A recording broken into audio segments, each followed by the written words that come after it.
Hi, welcome to the GrandLine Grinders podcast, episode 44.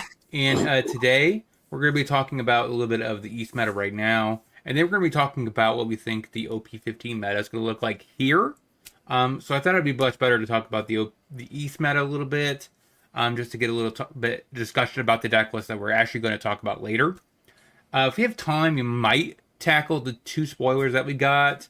Both of them are for Yamato's deck.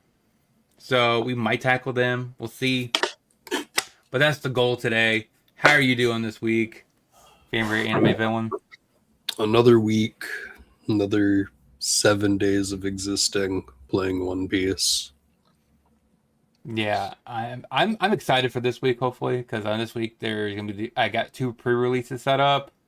So on Friday and Monday, Nice. it's gonna be a fun time. I hope, and I hope I actually get EBO4 Zoros and the other 4-cost Zoros. Those are the cards I'm really hitting, and Nami. But let's get into the first hat part where we talk about the actual meta decks. Okay, so percentage wise, Lucy's top, which makes a lot of sense when I was looking at the at least the tournament that happened this past weekend where it was like 3 Lucy's made top 8, 1 Dofi, 1 Roger, 1 or 2 yellow Luffy's, and I think I don't know. I can't remember what the other few slots were, but yeah, Lucy made up 3. So I kind of makes sense that this would be the most played leader right now in flagships. What do you I think? mean, like I said last week, it's a really good deck. Just high skill floor, high skill ceiling. Yeah, I played it on stream, and it definitely feels interesting. I think it feels better. It's like a mixture between the old Ace from Block One and like pseudo power level of the Sanji deck, where you do have that good 7-drop Sabo, where that was always missing in the previous Ace deck list from way back The, when.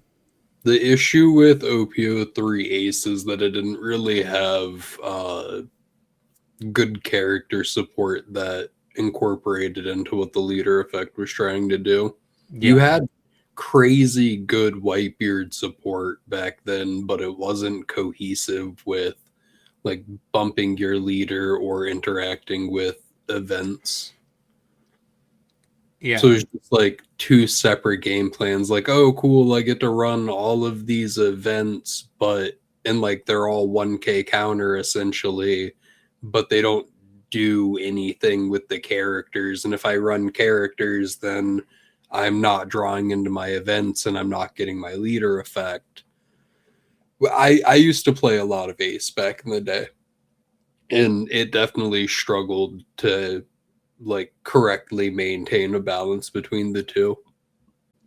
So are you actually going to be pretty excited to play Lucy in the next format, or are you strictly I sticking with yellow? I want to play Lucy. It's such a cool deck. I really like that it's a slightly upgraded version of Ace.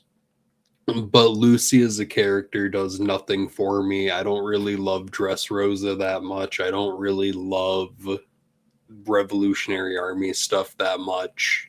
Sabo is my least favorite of the two brothers. Well, 3 brothers, including Luffy, but Sabo is my least favorite of Luffy's 2 brothers. Not that he isn't like a cool character. He's just, I don't like him as much as Ace.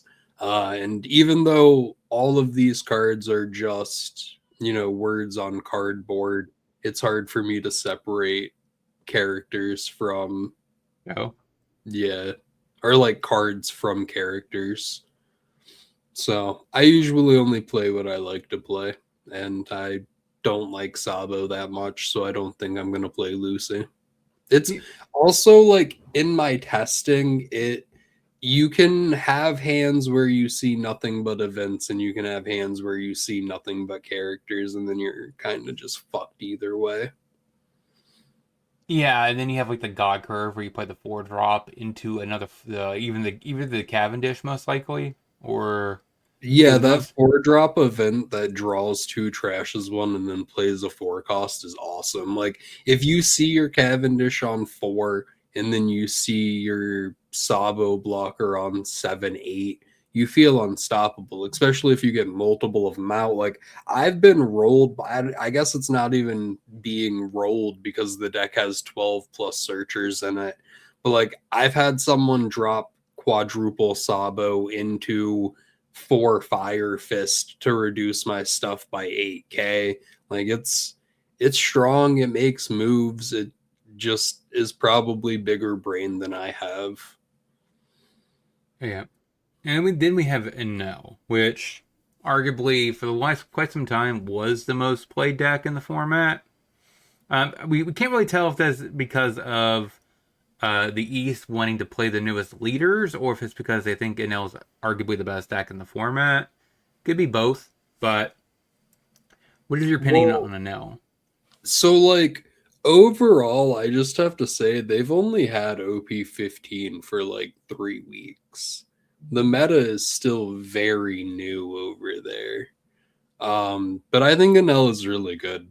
I think Sabo and Enel are the best two decks out of OP15, with like Yellow Luffy creeping up as the third best, even if people aren't like showing. I think a lot of people also have Yellow Fatigue right now. So that's part of the reason why Luffy's not seeing play. But I think Enel is really strong. Um, Very, very powerful deck. Um, there's nothing else to say about it. I mean, it sucks when you don't see um it sucks when you don't see like your 6 costs. And like sometimes mathing out lethal can be difficult because you don't have the same, like it's very similar to Rayleigh, but it doesn't have the same amount of Dawn to work with to swing lethal. And Rayleigh is red, so you have a lot more like power adjustment cards. It sucks that Anel didn't just get like a Makino, like a 1 cost character that you can turn sideways to give something plus 3k power. But overall, I think Anel is a really, really neat deck. I actually just saw a list that I think won a flagship that was running Porsche, the Foxy Pirate. Yeah, I think I've seen a list doing that. It makes So sense. I'm gonna be testing that on stream later, probably. I think that makes a lot of sense. I mean, she does do some work there. Um, The only issue, so the list that I saw was running 4 Porsche, and then it was running 4 of the Foxy 2K counter. The Foxy, yeah, 2K counter. Yep. the one that is Foxy the pirate, Yep. not just the Foxy archetype. So it was running the Foxy 2K counter that can trash itself, and then if you have less than your opponent, you draw a card, and they were running Porsche. So Porsche is a mandatory search, so it just feels a little unfortunate to bottom deck the rest of your stuff. Um, Here it is. but it's really cool. Yeah, this is the list, which like it makes sense. Most of your cards grab other cards, which is awesome. But Porsche also whiffs on a bunch of stuff. So Yeah, I mean, if she literally drops any of these down, right, you're just drawing another card. So like, she's just minus yeah, two drawn, cheat down worst to two case, drop. Yeah, she's dropping down like even holy, right? Foxy, or yeah, she can play Holy. Yeah, She plays based on power, not based on cost. yeah. I remember that from playing Reiju. I was just making sure I remember if it was the exact power. Yeah, it is 4K because that's why they play in Reiju because the bigger one is 4K for the baby Yep. version. So, like, worst case scenario, you're playing out the Foxy 2K counter off of this, but then even with leader effect, you're still doing a 5K swing, and then you trash the Foxy and you draw a card. So, like, I get the synergy. I wish Porsche had counter. Obviously, she can't, though. That card would be insane if it had counter. Yeah, it's also sad there's not really a Foxy Pirate event that you could be playing too. I mean, there is Nor Beam, but you're not going to ever leave up 2 Dawn. So then that's like out of the question. Yeah, I've So thought about Noro Beam, but exactly, you never leave two Dawn up. I don't even necessarily like, I would rather there be another like Foxy pirate character that you were running in the deck, but the list is already really, really tight. You have to run Ohm, you have to run Satori, you have to run Shura. Holly is really, really good. You have to run both of the Enels. You have to run all of the events, basically. The only event in here that's like a flex is Divine Departure, and that's not even really like a flex. You either run Divine Departure or you run Gamma Knife. yeah, you don't really want to run Game and Knife because that's. I mean, I guess it's the same equation. Nah, Because Gamma Knife is really good. It just so Gamma Knife is Divine Departure is putting all of your eggs in one basket for the turn. Gamma Knife is like making sure you don't get caught with your pants down. Divine Departure takes all of your Dawn for the turn. You are committed to doing a Divine Departure play, but you're also minusing something by 8k power. That puts almost everything into the range of an L Thor. Anything with 11k power or less. Or it even puts like a 12k body into L Thor if you do Divine Departure plus like an Ohm or a Beast Kitten. Um, but the issue is that it takes all of your Dawn. Like it's your whole turn. You're not swinging multiple like small bodies to push pressure. Whereas like Gamma Knife, it takes two Dawn and then you minus one Dawn. You're yeah, getting that Dawn back and you're putting it onto uh a character anyway. So yeah, like it just leaves you with more Dawn active to do stuff with yeah. is So I guess kind of why I like Gamma Knife. Game and Knife makes it better with Holy, right? Because you can attach the 3 Dawn or the 4 Dawn to Holy, swing, then Game and Knife, -1 Dawn, and then. No, I guess that doesn't work because it's already attached to the character. You need to be able to remove him off the Holy to use your leader ability following that. I mean, Which you you could can do. You do can that. do with Enel, 6-drop blocker Enel. Well, you can also just use events. Yeah. Like you can remove the Dawn off of characters. Oftentimes that's what you try to do when you're like pushing lethal at the end of the game. Or when you're trying to push lethal at the end of the game. Yeah, so the other decks we have, of course, on the top of at least percentage wise is Boa, Nami, and Kalgara taking some slots. You think a lot of these, other than I know you're not really big into Hancock. I It think is falling Hancock back. is a super fake deck, even if it's performing well. What do you think about Kalgara? Do you think it actually is I really think solid? Calvaro, pardon my language, I think it fucks. Like I get I'm not gonna say that I necessarily get lucky specifically, but I am lucky in the sense that I play other yellow decks that either heal more or stun. So like I'm lucky playing into Calgara because I heal just as much, if not more, than them. But they are a very aggressive deck. It is so real. Has never been more real than it is right now. Yeah, and I feel like I didn't do Kalgara justice in my actual budget video because of the fact that I was so used to the old build where going second was the always preferred option. But after seeing the win rates for going first, I should have went first every single time, which makes sense now because now the curve has changed. You have 3-drop Kalgara, which you can easily play on your 3 Dawn turn. So like you actually are not punished for going first now. You're actually rewarded. So if I would have actually went first more often, I think I would have done way better, right? Because I could have easily done 1 Dawn to lead, swing, put a 5k down. Your remaining 4 Dawn, you just put down a 4-drop Zoro heal, and you're like good. So I definitely realized going now I should have went first And it makes sense of going first now because the curve has changed. The Yeah, deck is you just you probably like if you're gonna use leader effect and you're going first, it's like really easy. You go 3 cost Calgara on 3, you discard a card, you search out 2 cards, then on 5 you're just spitting out the Calgara that like draws you a card when life is moved. yep.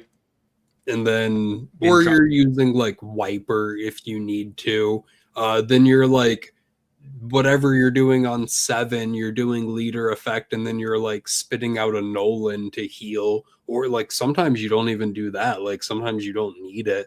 Or you can like Borsalino, or like the game has changed a lot, the curve has changed a lot, but the deck is still really, really good. And yeah, because you're able to like manipulate your curve a little bit between like having so many even and odd cards, you also have the availability of leaving up extra Dawn. So like you're usually playing out a character, cheating out a character with leader effect, and then you're also leaving up at least 1 to 2 Dawn for your counter events, which you almost always have because the deck is hella flexible and like super searchable. You also now have the Nami 2K counter, which is a really, really good card. Calgara fucks, dude. Calgara is really good. I agree. Yeah, I'm actually real excited about it. I think it's actually going to be like top dog. One of the best, really solid. It's good. It's definitely within like the top 10, I would say.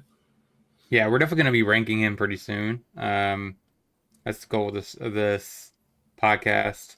We're going to be ranking all these deck lists, see where they fit.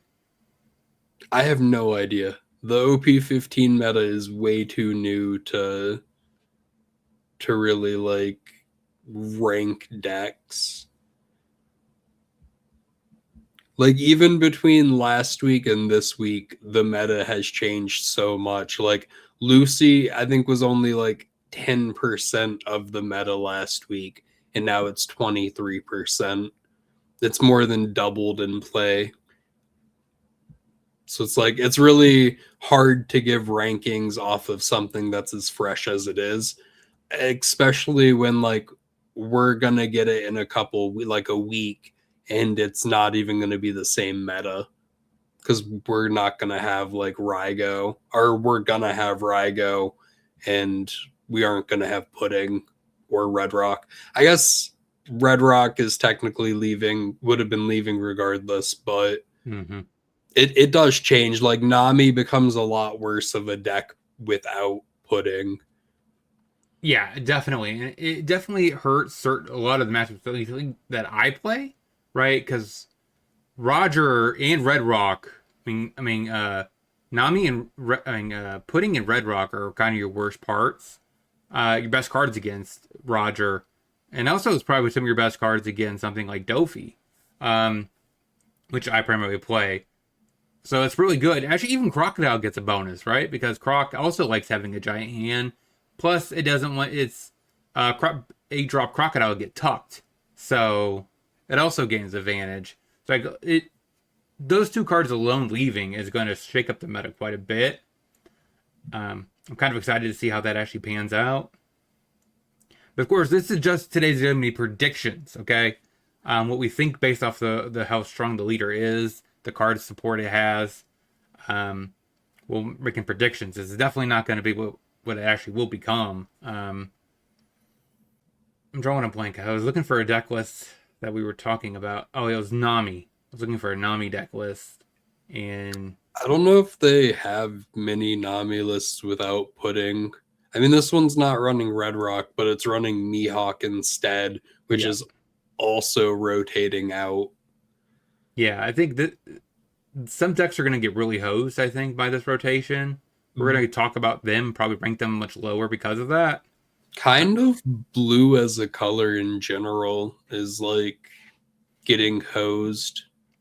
Yeah, I mean they lost their two best pieces, so I mean Ace didn't get hosed because I mean it's Ace is definitely a lot weaker without Pudding and Red Rock, but it's definitely still super playable.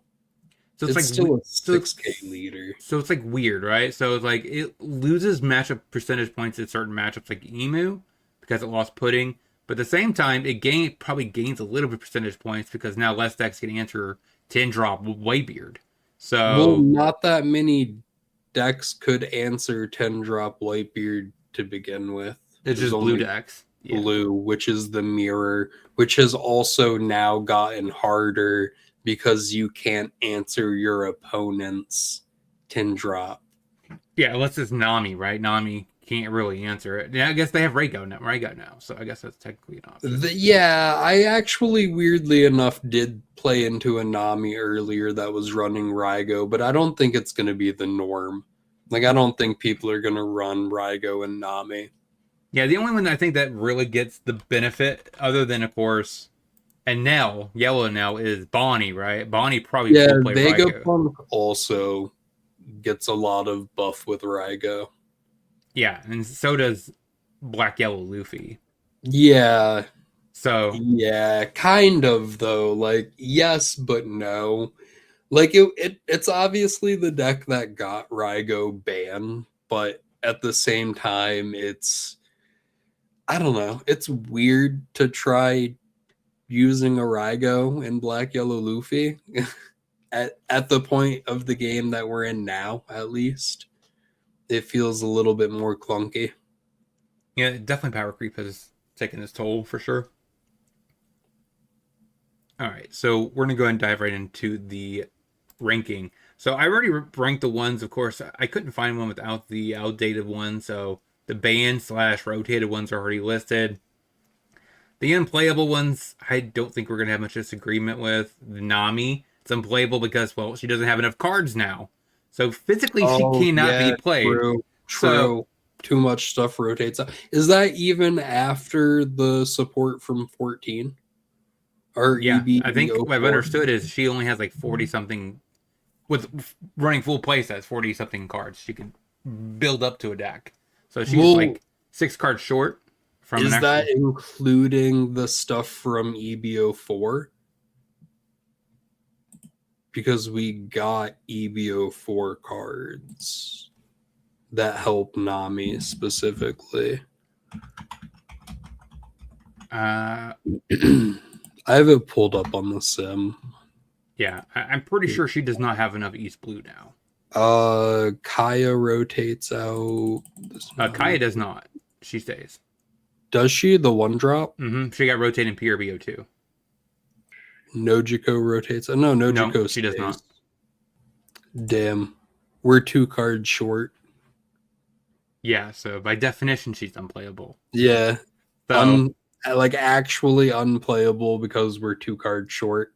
Otherwise, like you could technically make it work. It wouldn't be very good, but oh, because damn, it's there's crazy. If they would have just not rotated out like Gavel, the deck would have been playable. yeah, it's like one of those weird twists. I was like when we were talking about what we were expectating on for starter deck, in the summer, I was like I wanted to be Kuzan, but some part of me would like it should have been Nami, because of the fact that she's gonna need East Blue support. So it's like one of those weird situations. Uh, Nah, we can leave Nami unplayable. It's yeah, fine. I mean, We're still way too early in the existence of the card game to have alternate win conditions. Like literally look at the first Nami and how much it limited design space. yeah, but I think if it if it was the other way, I don't think it'd be that big of a deal, right? If she won because your opponent had no cards in deck, then I think it would have been actually fair, right? Then I again, think I guess that's I kind of think I don't know. Nami as a deck was fine until it got too overtuned like inadvertently. Like it wasn't meant to get as buffed as it was. Like yeah, it would probably be fine if it was a mill like an opponent mill deck until they gave it too much support. Yeah, I mean, it would just invariably be really strong, of course, into like Blackbeard, Emu, anything that milled itself, like Brook.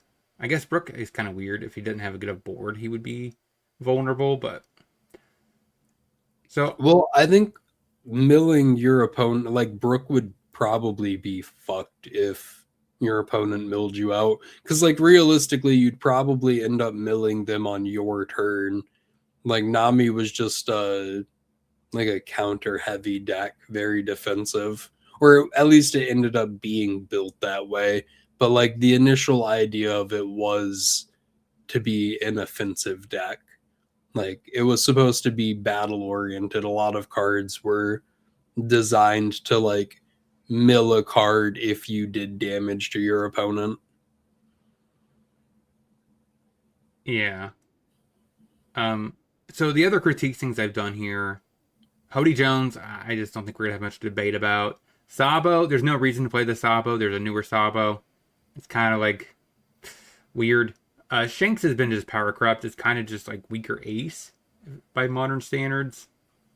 So by that same definition, if it, Why is Hannibal in shouldn't play? I mean, you think it's gonna be? I guess there is new support. It like just won a flagship. Fair enough. Fair enough. Fair enough. I have not seen it. Maybe I definitely skimmed. I wouldn't put it more than like past Rogue, but Sure, sure. We'll put him in Rogue. it does kind of fuck though. Like a lot of people don't understand what champion rifle does, and it just bounces one of your opponent's active characters. And I thought about putting Boa here just because of the fact that well, there's a better Boa, but I mean, there is a better Boa, but the other Boa doesn't really play the Seven Warlord stuff, which like most of the Seven Warlord stuff is dead, but we just got Jinbei back, so who knows? yeah. So we can go left to right. So Bella Betty, you think this is just going to be a fine Maybe, aggressive deck, or maybe Rogue. best case scenario, Yeah. Um, Rosie? Unplayable. You think Rosie's unplayable? I guess she It did lose. She did. it's losing It, Red Rock, Pudding, 8 cost Kid, 10 yep, kid. cost Flamingo, and 2 cost Sugar. Yeah, Yeah, I it's think kind of. it's unplayable. And then Sakazuki came off the ban list, and it hasn't done anything. It's Period. Cope. It's It's Cope. Cope. You Cope probably is. shouldn't play. I have a buddy who's a diehard like Sakazuki fan and player, and he gets hosed all the time, especially in like he's a really good player. Especially in a meta that's so like yellow heavy. Sakazuki isn't good. I mean, yeah, it definitely has proven that. This is definitely a question for you and Nell. Uh I seen you dropped a video recently. Shout out to him if you want to go watch Yellow Nell. I'm in a weird spot right now. I've been doing really, really bad on the sim recently, but I think it's probably a B tier. I think yellow in general is just kind of good. I think I'm just bad. I think people are gonna have maybe more luck with an L than I'm currently having, or I just haven't found the right list. I think Goofy is probably Rogue. yeah, that's what I was thinking. You just lose out so much from the other Luffy's. Then again, I do think blue. I guess we can go and cover him right now. Up Luffy. It loses so much. Yeah, I would probably also put that in Rogue just because it loses like most of its pieces. It It loses, yeah, primary reasons why to be putting blue. Red Rock, Grav Blade, or not Grav Blade, putting Red Rock, 9 cost Mihawk. Those are 3 really, really important cards for the deck. Yeah, So like you're not losing everything, but you are losing some of your most important yeah, pieces. it's interesting. I don't know if they're gonna have to run for a full playset of the Bowie Hancock 6 drop or what, because it definitely loses so much tempo um, off of Asanji by losing the Mihawks. Now, I didn't want to place this deck yet because I actually am going to be trying it again. a red purple Uda. Shouldn't play. With the new Doesn't matter. Zoro, like you have Zoro, Doesn't matter. you have like Doesn't matter. The deck is bad. The deck has always been bad. The deck will always. I'm not going to say it's always going to be bad, but it's bad. Don't play this deck. I'm gonna try it out. Move it to unplayable. Actually, I'm very confident in that stance. Unplayable. All right, top of unplayable. Should be rotated. I mean, you still have the EBO3, Uda, which I find it could be interesting to cheat down another body, draw 2.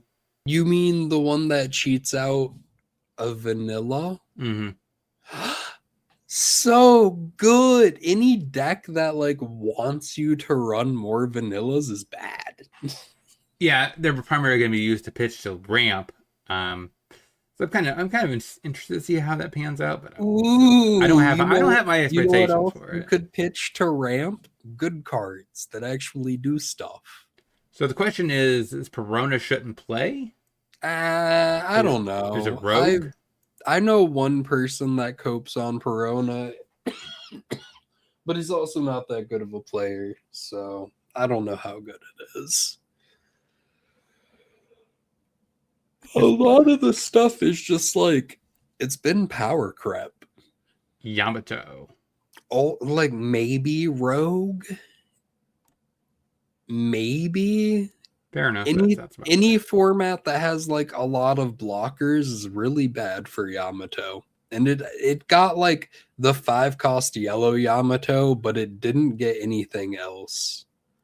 I'm gonna say Gecko Mori also shouldn't be played, just because there's a better one. Yeah, that Gecko Moria is like way worse than the yellow Gecko Moria. Yeah, that's what I'm saying. Like I think it shouldn't be played only because it's been power crept by another Gecko Mori leader. So. If we had the 8-cost Gecko, the black 8-cost Gecko Moria, I'd be like, yeah, maybe still play it, but we don't. So I don't know if Vinsmoke Reiju has stayed at Rogue or if she has dropped it shouldn't play.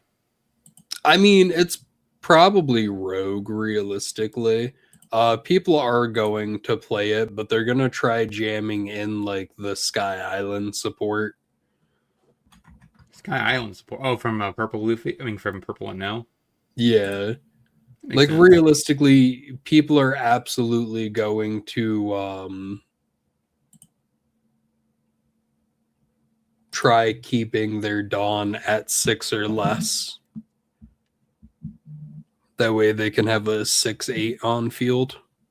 Oh yeah, I guess if they're going down the path of playing and now the new 6-drop Enels. Yeah, that would be the whole idea, is to run that 6-cost Enel. I know this is me. Both of them. I know the next one is me coping, but when I played Budget Dragon, the deck felt pretty good. I know that's me coping. Well, budget anything is coping. He actually performed pretty well. I mean, the leader ability is not that bad as people always try to make him sound. I don't think anyone's ever said the leader effect was bad. The only like not stellar thing about the leader effect is that you can't move the Dawn from characters to leader. Yeah, or I don't think you can't move it from leader to characters either, right? You can. The only drawback is that you can't go from characters to leader. Yeah, characters to leader. Because there are more characters, like there are characters that can put Dawn on themselves, but then once you do that, you can't move the Dawn back to your leader. Actually, he is now unplayable. Why? Because I think a lot of his support rotated.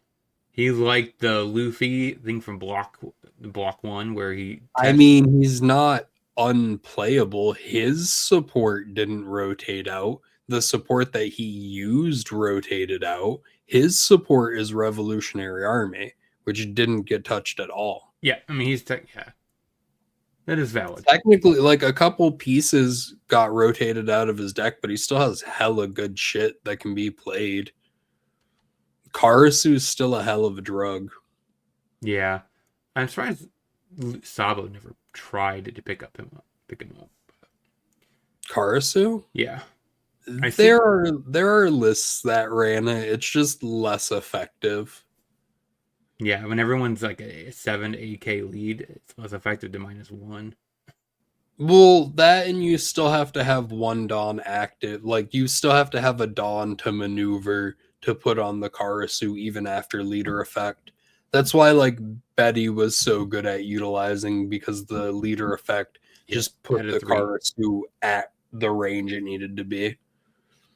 Yeah, it added that 3K 3+, so it wasn't that hard. Yeah.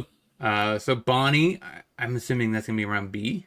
Yeah, Bonnie's never unplayable, unfortunately, even though it does kind of get worse here. It does lose a cost kid and Doflamingo, so Yeah, I guess, I mean, but I don't think the Doflamingo is not gonna be that hard to swap, right? You're just gonna play the the Lawn Beppo. much worse Law Beppo. Yeah, go for it. Freeze one of my characters instead of three. Sure.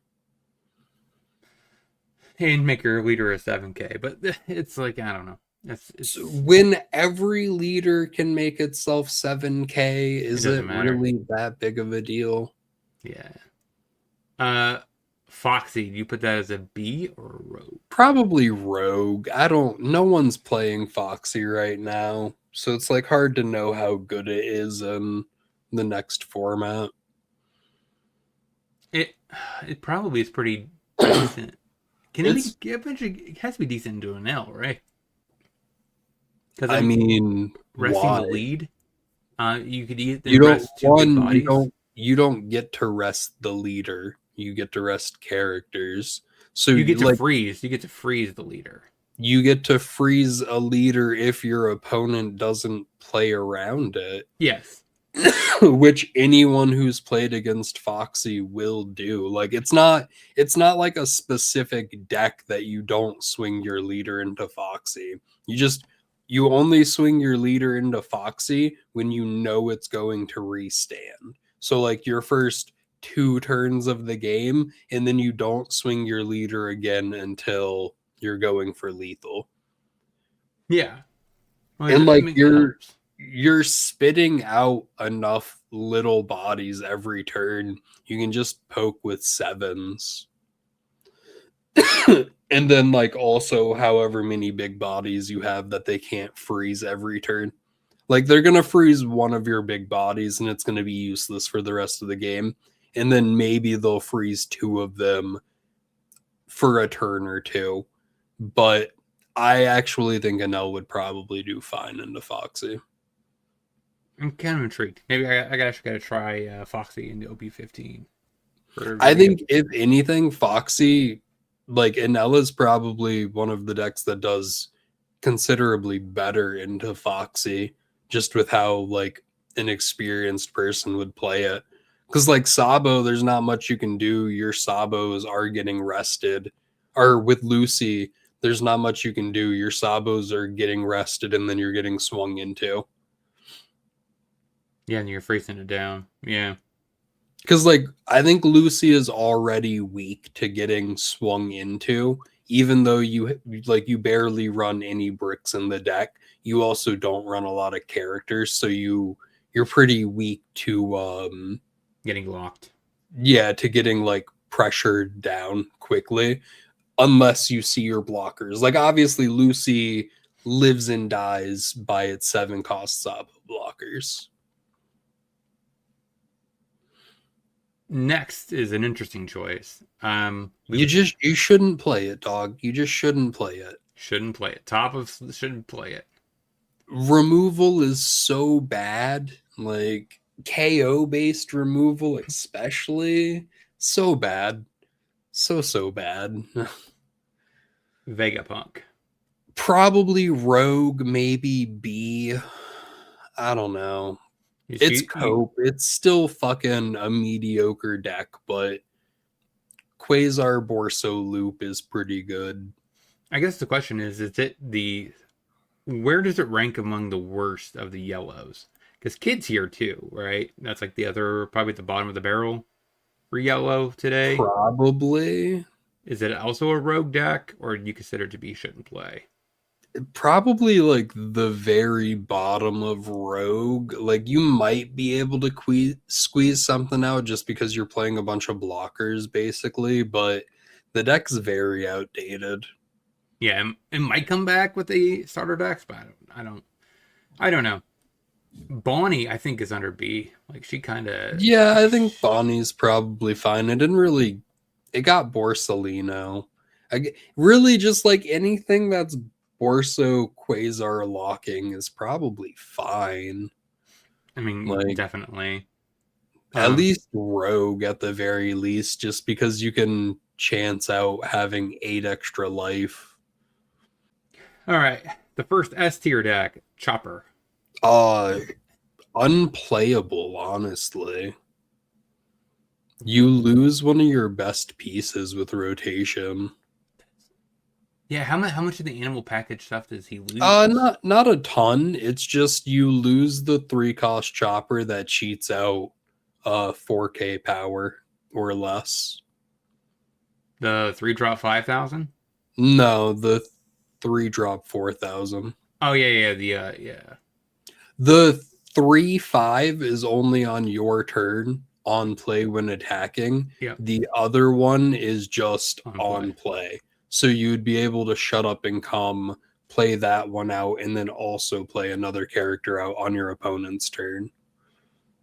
Marco shouldn't play. Yeah, unfortunately. I love Marco. I'm a huge fan of the deck, but it's not playable right now. It needs more. I think Carrot's under Rogue. Yeah, I think Carrot's probably Rogue. I don't think she's. I thought she'd be better than what she was when all the support came out, but Maybe enough people just aren't testing her at the moment because like green is going to be good into like purple Enel. Enel is even running the bad event now that like buffs cost by 2 because of like people stunning their characters. So like technically it should be good into Purple Enel. It could technically be good into Lucy if you see your pieces and you just keep their blockers stunned down, but it's probably Rogue. King Unplayable. unplayable. It's always been unplayable. Also, it loses Onikashima Yeah, it does lose the ramp land or a and stage. So it's some pudding. of its best payoff. Pudding is probably like between unplayable and shouldn't play. Like it, you can still play the deck. You just lose your best payoff not having 10 cost Lin. Yeah, you also lose Katakuri. You also Yeah. lose I the. mean, you still have 7 cost pudding into blocker Katakuri, but it's not nearly as good. Yeah, it's not as consistent either. Mm-hmm. Oh, Gara. Like high B, probably above Bonnie, like tied with Enel. I think Lim's still be under the rogue category. Or I think she's Yeah, fallen out of favor more than that. it got a little bit of support in EBO3, but it wasn't really support that it needed. Like at the time it got announced, it seemed like crazy good support because it was like, oh, all of my shit will be buffed by 1K. But then when we finally got EBO3 in the West, it was like, oh wow, everything else has advanced so much. Also, this is another limb card, and limb can't search limb, so it's just an unsearchable piece that's a 2K. Yeah, and it is awkward because I mean, she's the only part of Odyssey, right? Because every other character, I guess you could have gave us a Luffy searcher that searches a You could have given limb, us an but audio. yeah, I guess Audio is the other main character that's not technically that's exclusive to Odyssey. Yeah, those are the only 2 like Odyssey exclusive characters. Yeah, sad they didn't do that. The searcher should have been a Or even give us like an event that could search out any of the Odyssey characters. That would be nice too. But here we are. buggy. We're starting to get into OP09. So we're getting there. Shouldn't play. I recently put out a buggy video, but I think removal is like not as good.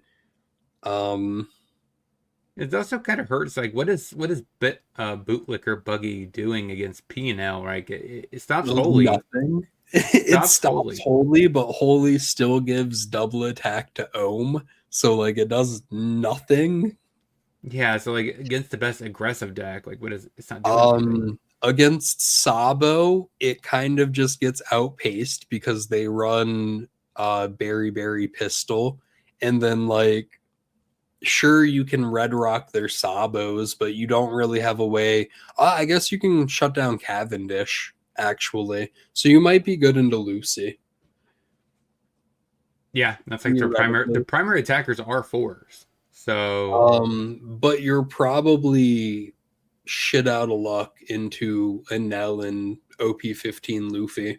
Like you're literally not removing anything off of Luffy's board. interesting. Yeah, I think Because Luffy just has blanket removal protection. I agree. I mean, in time you actually get to 10 drop Buggy, Well, effectively, it's still little. even if you get to 10 drop Buggy, you're not getting the value off of it. You're just cheating out a 10 cost for 5. Luffy, even if you buggy and try to like essentially red rock one of their characters, if it's 6k power or more, they're just going to add a card to their hand. Yeah, like Buggy, poor Buggy.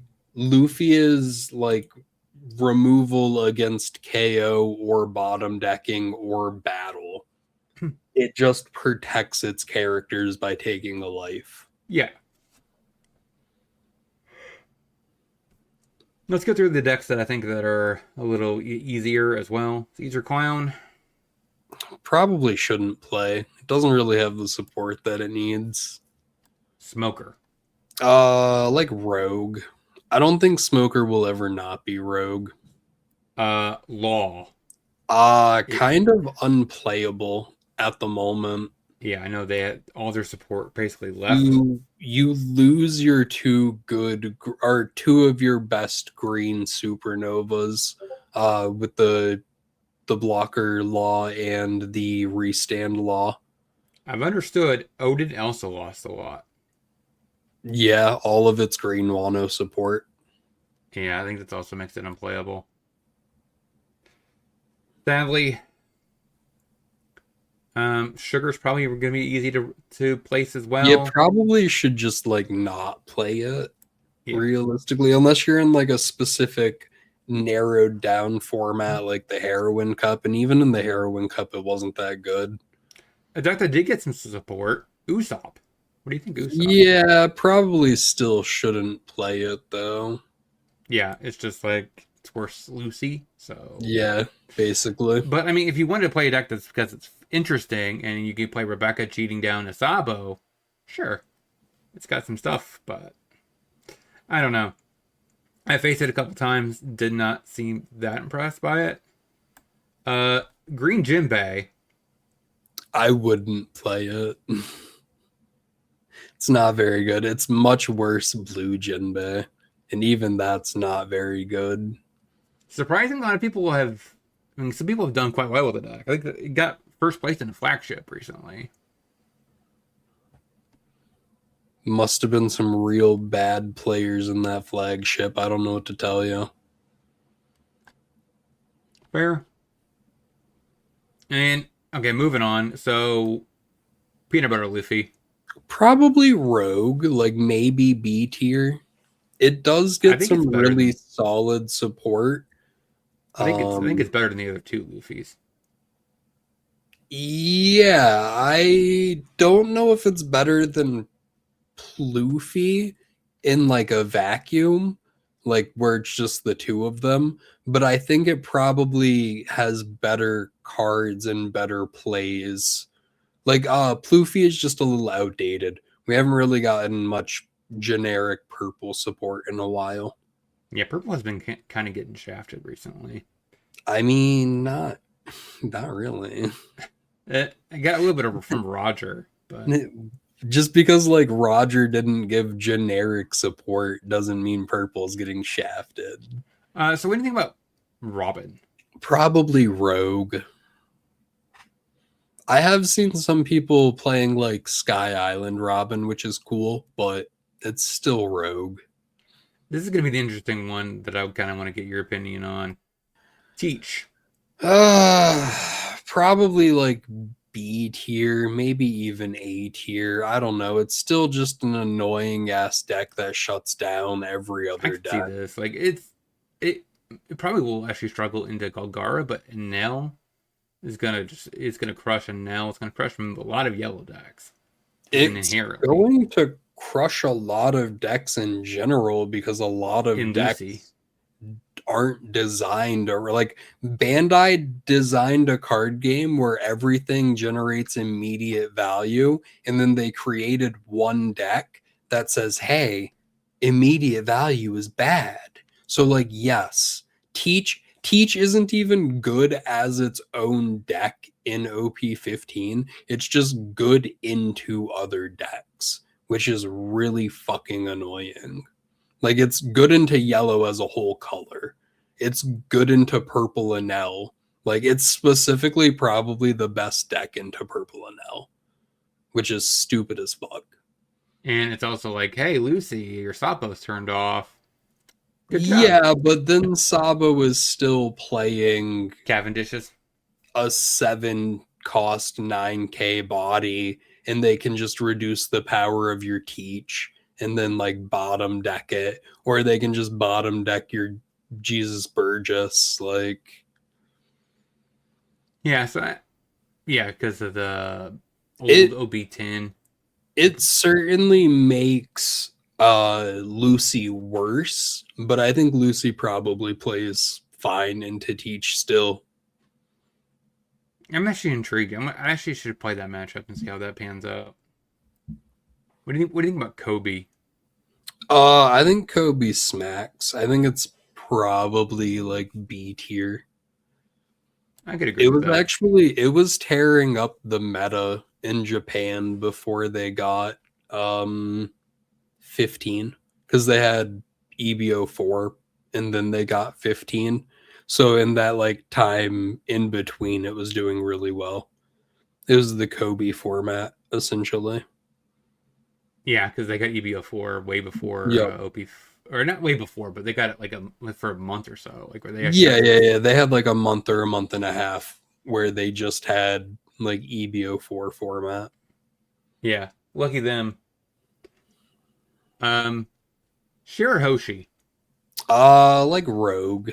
I definitely don't think shouldn't play. I think she's better than at least these decks. To the right. I don't know if it's better than Carrot or Yamato, but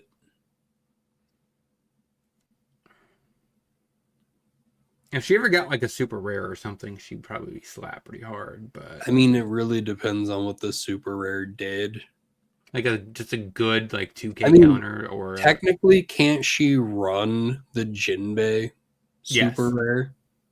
the oldest did before they got in the last round of EBO4 support, and she got the new Like, 5 drop and the new 7 drop. I want to also point out, you're like, oh, if she ever got a super rare, she'd be really good. We've given Shirahoshi dozens of super locked in, tailor made, specific to her support, and it's still maybe Rogue. I guess you should rephrase that, right? Because I believe technically the OG from OP, what, she's 11. She had Shirahoshi that protects her board. I think that was a super rare. But I'm talking about Oh, like a yeah, that Neptunian, is. a super rare Yeah, no, I Neptunian. understand what you're saying. What I'm saying is we've already made a the whole deck is basically specifically tailor made in a very good way to Shirahoshi. All of the cards are made and made well for Shirahoshi, And and she's the still deck rogue. still lacks. It's still rogue at best. So adding one card, adding Yeah, 4 cards into the mix is not going, like, unless the it's not gonna. card, Yeah, hear me out, unless the card is a stage that says all of your Neptunians gain rush, not character rush, all of your Neptunians gain rush, it's not going to be more than a rogue deck. And the stage has to say that you can play this stage at the start of the game. It like has to for free. basically have like emu effect to put itself out, and then also make it where all of your characters get rush. But not Then gonna. Shirahoshi will be good. Not even gonna lie. So technically, you probably actually got to hit pretty close. I think honestly, even if she had the Coliseum, I think she'd still be pretty much Well, better than what she is now. I mean, she would be better than she is, but you're still relying on finding like a stage to play.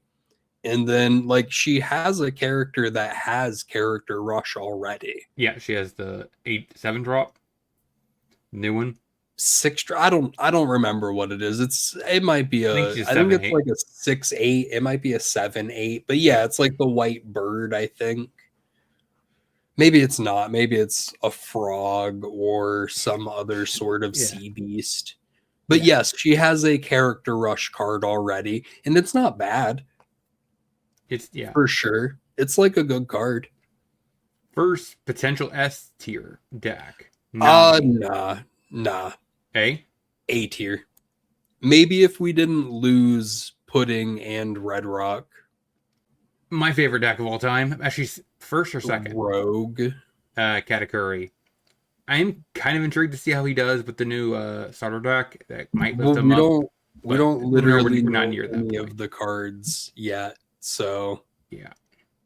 Yeah, I think he's still a really good deck. It's just, yeah, he's missing some pieces to compete with the level of something like a Nami or a Borsalino. Um, Even then, I guess I'm worried he might not even get a card like that, period, from the I starter think deck. Rayleigh is also probably Rogue. I agree.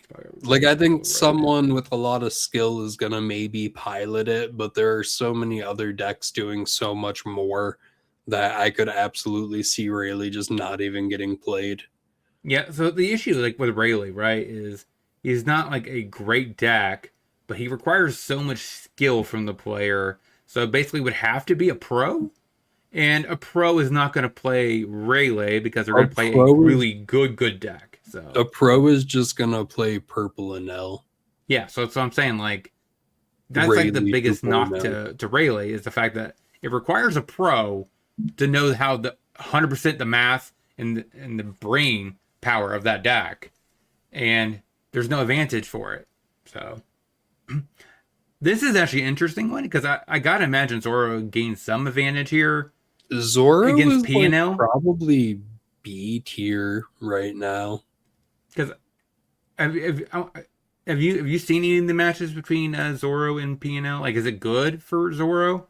No clue. It's probably not that bad, but Because it is the most aggressive green deck out there and just yeah, resting, smacking, you hitting can lead. still just only do so much into 10k bodies though. True, but the little body should be able to get removed and still hit face, which is what Well, you really need. the it's not. That's not really what you need. You like, I don't know if people just don't like get it. And Nell only swings with one little body per turn. Even if you clear all of their little bodies, they're just gonna put one more out. Like, the little bodies don't matter that much. They don't, yeah, because that's why they You usually say pro say like don't even attack another two Ks because it's just basically making it turning them into a blocker, which is essentially, just yeah. yeah, it's not good. You really need to be hyper aggressive into them. So like that's kind of what Zoro can do. It can remove the 2K body that are relevant and still hit face to take a life, which is still being hyper aggressive, which is Yeah, but then you're better. just putting 12 cards into their hand. Like, yeah, it's probably good into it, but like again, there's not a lot you can do into 10,000 power and L's, like especially because sure they rest the 10 or the 6 cost an L, they swing into it, you counter out of it with maybe 3 cards out of hand when they're swinging 15k, they can't attack it again because it's a 6 cost. So Yes. like that's maybe the one like downfall of Zoro is that it cannot attack multiple 15k swings into an L's boss monsters. Yeah, it would The have same to. way that it can with like other boss monsters, but it's still probably good into purple and Yeah. L. Best case it could do is what, two 12Ks? Yeah, and then like sure you're getting 4 cards out of the NL player's hand, but realistically you're probably just getting like a 2k counter and then like a Mamanagram, Mamaragon, Yeah. whatever the Yes. SR is, That draws a uh, new card. because that just like gives a 1k buff and then it draws a card so it replaces itself, and it's probably drawing into something else with counter. So So next is Kuzan. I gotta imagine prob- this is Rogue. probably Rogue. It's every single time Kuzan gets support, it's like so close to being playable, but still just so far away. But it's also the caveat, right? Every time it gets good support, it gets pushed up, but then every other die gets printed or gets pushed even further. So it's Yeah, like, yeah, yeah. Everything else just gets better support at the same time that Kuzan gets yeah. support. It's like even the starter deck, I don't even know what they could even print for this thing. It would have to be a good 3 drop to even make it have a good early game. But still, it's like, And even then, like, what would a good 3 drop? Because, like, what's a better 3 drop than the Sengoku that grabs you 3 cards, 4 cards? Like, yeah, it is weird. The 3 drop slot does have Hina, which I think it's Hina, which is a 2K counter, and it basically has like an Usohachi effect. Maybe I'm misremembering the person's name or her name. But then, yeah, Sengoku, which is a nice searcher. I don't know. Like, so they would need like a 3 drop 5K body. Like, I don't it know. would have to essentially still do exactly what Sengoku does, or like maybe it's a 3/5 brick that plays out Sengoku. Maybe. I don't know. Like, so, like, could they print a better Rosante? Where it's like a actually not an embarrassing character to have on board, where it's not just a 1 drop 1,000 that protects your board. Like, actually make it like a 3/5 or something like that. That's wild to say that Rosinante is embarrassing to have on the board. That card's really good. I mean, it's good. The fact is good, but his body is bad. Um, I was like, if you actually had it with a better body, I should say embarrassing. It's not embarrassing to have it because it does what it does. Um, I think I think making cards that have removal protection too powerful, like too strong, is a bad option. it is. I do Like agree I with know that. it's still just theoretically a 3/5, but like you should probably be able to remove the removal protection without it. It shouldn't be like a crocodile Mihawk situation. I mean, you're all right. That is a caveat I didn't think about. Like, I have been complaining recently that there's just too much anti removal, and it's actually becoming a net negative to the game. I kind of so in a theory, I really like that the new removal protection are all 1 cost 2k bodies because they're easy to KO swinging into. I do not like that all of their effects are unlimited. Like with Purple and Nell, as long as you have a Dawn to return, you can protect your bodies. I Yeah, don't love that. and it also doesn't help the fact that it protects itself. If it didn't, Yes, if it didn't protect itself, it might be okay. that has honestly always been my biggest issue with Crocodile Mihawk is that it gives protection even to itself. Removal protection should make it like even if it doesn't, even if you don't auto remove the removal protection, it should make itself vulnerable to being removed after it gives that effect. Like 2K counter Tashigi resting itself to protect something. Mm-hmm. I like that a I like lot. that. Or like the old Rosinante blocker that would trash itself to save something. Yeah, like Two-Cost Zoro. Like 2-cost Zoro that trashes itself, right? Yeah, pretty good stuff. Yeah, Those are that's designed fine. pretty well. That's like that gives you multiple layers of interaction where if you do have the resources to double remove something, you can. Whereas with these new generics like anti-removal cards, as long as you have a resource to like give up, you can protect your stuff. It's very annoying. Yeah, I agree. So keeping moving on because I know like to get done within a reasonable time frame. Sanji, this leader did take a Unplayable. huge hit. Unplayable. Crazy thing to say because like pre-ban list, I would have put this in like A tier or S tier. I gotta put in shouldn't play.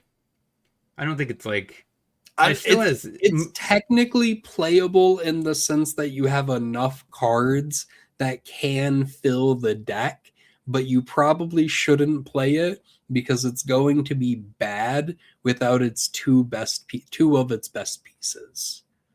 Yeah, losing Red Rock absolutely kind of hoses the deck. I mean, you have Gravity Blade, but Gravity Blade is no Red Rock. It doesn't do as much as Red Rock does. So like now, I guess you would have to. But the issue is like I think Brigitte Blow only minuses 5,000 off of it, 3,000 off the Yeah, I think power. it's only 3,000. So it doesn't really have any way of reducing the actual cost.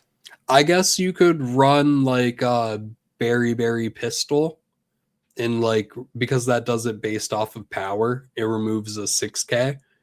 Yeah, Um the tech that Lucy has from Dressrosa. yeah. So like you could maybe work something out, but it's way worse. So then, Like pudding isn't even the biggest blow to like the deck. It's Red Rock. yeah, because so basically you would be able to remove a 6 plus what 9K from the Yeah. floor if you have Brigitte Blow into that. Which like realistically you could do off of just like Leader ability. leader ability and then playing a Reiju. So it would only be like 4 Dawn, 5 Dawn worth of value, but it's way worse. I agree. So a deck that you recently have been high on, Amazing. Rosante. A tier. That's what kind of curious. Is it better or worse than Nami at this current juncture? Better. Is it better or worse than Blackbeard? I don't know. Probably better. I don't like Blackbeard. I know you don't. I do. I have fun every time I play Blackbeard. And maybe it's because the deck I feel like it just comes to me naturally. I don't know why. I usually just pilot it so well that I usually just I don't know. Koala. Rogue or shouldn't play. I could buy it. It's probably better than Vinsmoke, Reishu around that area. Yeah, I think it's probably in that area. Luffy A tier. Yeah, I was gonna say he's definitely up here. I hate to admit it, but it has gotten enough support that deck is good now. Yeah, with the new Robin. Mm-hmm. Pushed it over the edge. Is Ace probably A tier. I don't think it's S tier anymore. I do think losing Red Rock hurts the deck a lot. is it the worst deck in A tier? Nah, it's probably the best deck in A tier out of what's there right now. It's definitely like in a vacuum, it's better than Rosinante because it wins into Rosinante as long as like you don't have the worst draws in the world. But you basically dome Rosinante with your Atmos and Jozus. Next comes my pet deck. Roger. I think like high B tier, if not maybe low A tier. I think B tier is usually where most people put him. Sadly, I mean he's missing like one piece from See, absolutely being the competitive. thing is, he gets better with the Zoro, but it is just another unsearchable brick. Yes. I'm not sure what you could play the music event, but I don't think that's good. No, because then you have to take out something that's actually good for the music event. Facts. Um, I think this next one is we're probably going to agree on. It's probably right in the middle of the road in B for Sabo. Or do you think it's worse? Yeah, maybe higher. I think it's pretty good. I think Sabo's pretty good right now. I think not having to worry about your big bodies being removed is pretty good. You have Stussy to remove your opponent's big bodies. I, I think Sabo smacks. the newer list have cut that sussy. Oh, that's crazy. Well, I guess they're running like Ein Zoro. now. You're running Zoro now. Oh yeah, that's true. That Zoro is annoying. Now It's you so now you have an good. 8K Sabo. Yeah. That cooks. Emu probably also around A tier. Yeah. Or do you think it falls to B? I don't know. A lot of people say that Emu falls out of the meta, and I just don't necessarily know what does it. I think it does probably play bad into Purple Honest, and L, surprisingly. it's probably one of these two slots. Honestly, it's right in No, here. it's certainly higher than that. It's a better deck than Roger. If it's B tier, it is the top of the B tier.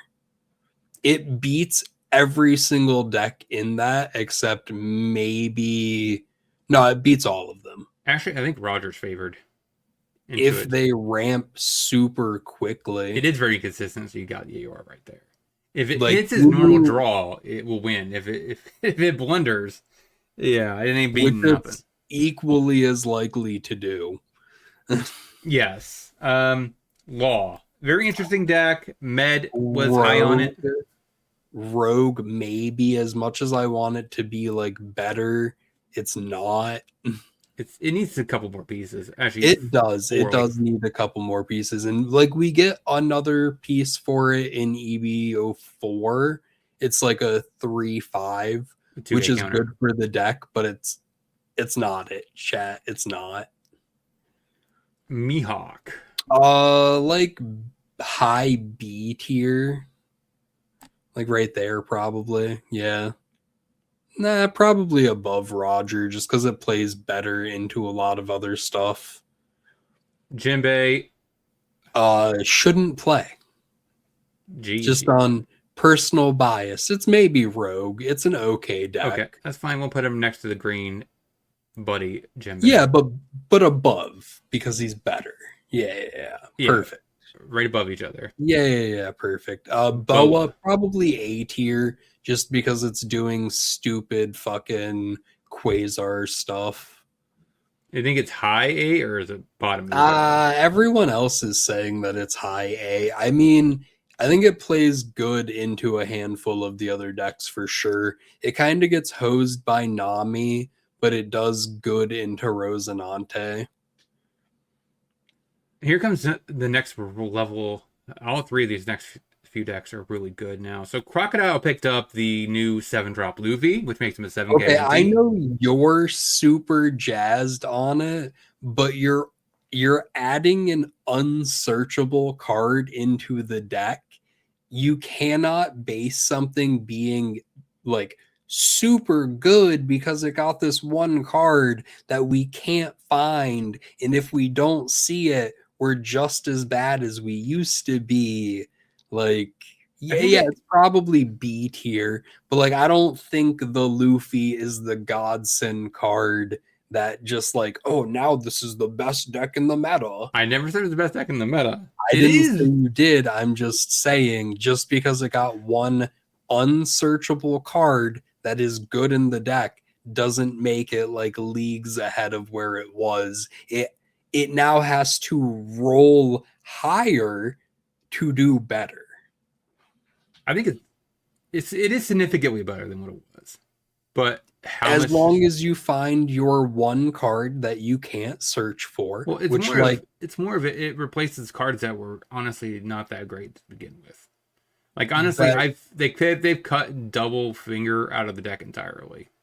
crazy Um, crazy idea. I don't care though. I don't play the deck and I don't give a shit about an argument for it. I'm just saying you are now hoping to find an unsearchable card to win you the game. yeah, valid. I mean, it is 4 copies, but at the same time, you could just mill right over all 4 of them and be How like, many times have you been playing and your important cards have either been at the bottom of your deck or your last cards in life? How many times have you not seen a card that you tech in for a specific matchup in that matchup? Because I know for a fact, for me, dozens, hundreds of it's even times. worse with a deck like Croc, where you just mill over it. Exactly. Like You I'm trash not it. You trash them I'm all, not and you're like, oh, hating on Luffy in Crocodile. It is very strong. It's a very strong card for the deck. It will essentially boost your leader to 7k on your opponent's turn because you're always going to be at that trash threshold and it's not a or brick. close. And it's not a brick. That's awesome. The fact that it's a 1k counter is awesome. So like you can utilize the Luffy really well. You just have a much higher chance of milling it and never getting the card back. Yes, it is Because kind of sad, but you're not also running Chopper because why would you? yeah, you wouldn't have a 1 card in there to get one other card in the deck. Exactly. You can't play Nami because that requires you to be a Straw Hat. Exactly. If And you you're not going to play Pirate Docking 6 because that's just a brick that plays out the Chopper from trash. So, yes, like, the Luffy is great. I would say Croc is probably B tier, but I think it was already B tier. So,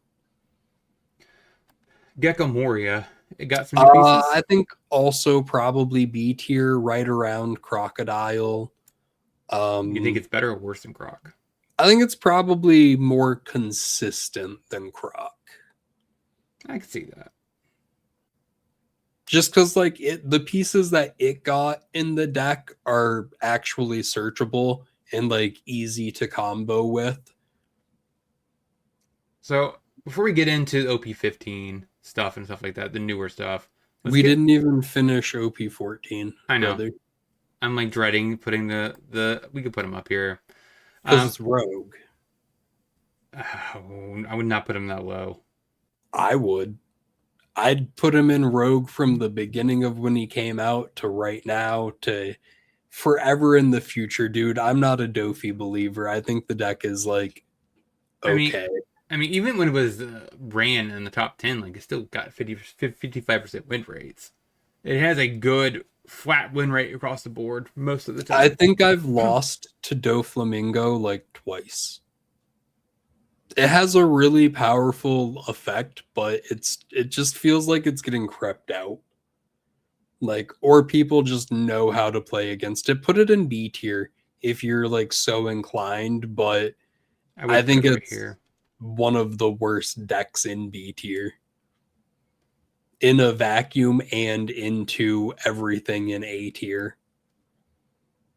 I don't know. I've talked to someone that plays it heavily, and like he does say that it's really good in Nanami and Boa. And I've not really tested against Green Red Luffy. You do swing a lot of 6 and 7s, so maybe it's fine. And Ace is favored, so I mean, you would think it's favored into Ace, but it also just lost at Nats in February in finals to Ace.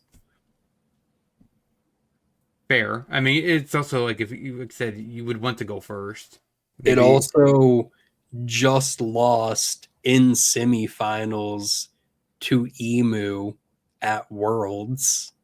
Well, that's because it's bad into Emu. I'm just That's saying, like like, one of its that's one of its unwinnable matchups. It I has very think few of if them. you know how to play into Dofi, it's not really that hard to play into. Like, oh, they play a Dillinger out, you just don't swing on the first turn. Yeah, so like Dofi, like in order to beat an emu, it has to literally chain tens because you after they use the five elders, then following turn you got to drop down to 10, make it where the two blockers can't rest, chip in there, do it again, rinse and repeat every single time they get down to five elder. Post Yeah, it. I understand that. It's just it's asking a lot, but it can do it. If it can do that, it will win. But most people are playing 10 drops. The person I've watched plays four. I don't know. Like, I'll have to test more on that one. I think it just gets worse into a lot of matchups going forward. Like it might not get worse into Boa and Nami, but it for sure gets worse into Ace and Red Green Luffy. How is it going to deal with an 8K leader? Like having to swing into an 8K leader? It's not. Like it's gonna swing its bigger bodies in, but then Ace is just gonna give you one card out of hand to counter out of it. Fair. I mean, and then Nami rarely gets that big, so you could easily swing your six into this and fives and trigger it. And And then Nami's a 7. Also, like we're seeing that it's good into Nami and Boa right now, but how good is it into Nami and Boa when they're 12 life leaders instead of 4 life leaders? You know what I mean? yeah, there's a lot of life gain. I don't know what they're Well, doing over there. it's mostly just like the Quasar loop. Because like if they start looping Quasars, every Borsalino plus Quasar is 2 life. Like Borsalino on his own is essentially 2 life because he heals you 1 and then he also protects a swing. So essentially it's actually like a 16 life leader if they see all of their pieces. Which really, they don't even have to see all of the Borsos. They just have to see one and then loop it back.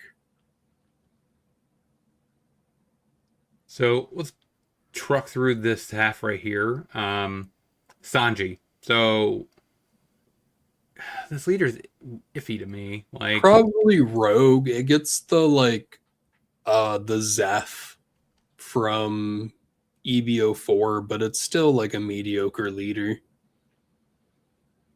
I mean, it's like questionable. It's like, is it worse or better than Vivi? Like, it does. Certainly worse than Vivi. Vivi has like the availability to basically do the same thing that Sanji does, but it also has character protection and slightly better support.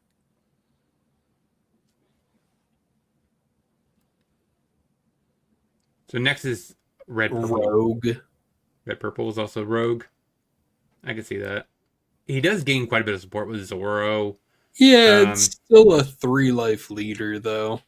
yeah, And doesn't feel as cohesive as you'd think. and it also is a little weird. I mean, it doesn't have the card advantage engine that you Mm, Luffy has, so it's like kid.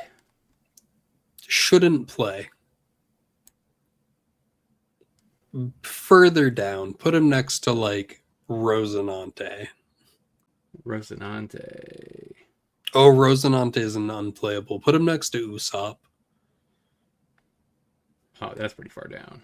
I'd put him on the other side of Usopp. Yeah, He's the worst leader of them all. he's pretty bad. He's no purple black king, but he's pretty bad. I know Vivi Theory talked about. I think it was him that mentioned that he might be better post OP16, because then you could run Newgate, and now he's a double attacking gigantic beast on offense. I don't know how good that's going to be. And but now, yeah, I definitely think he's definitely not there yet. Nowhere near it.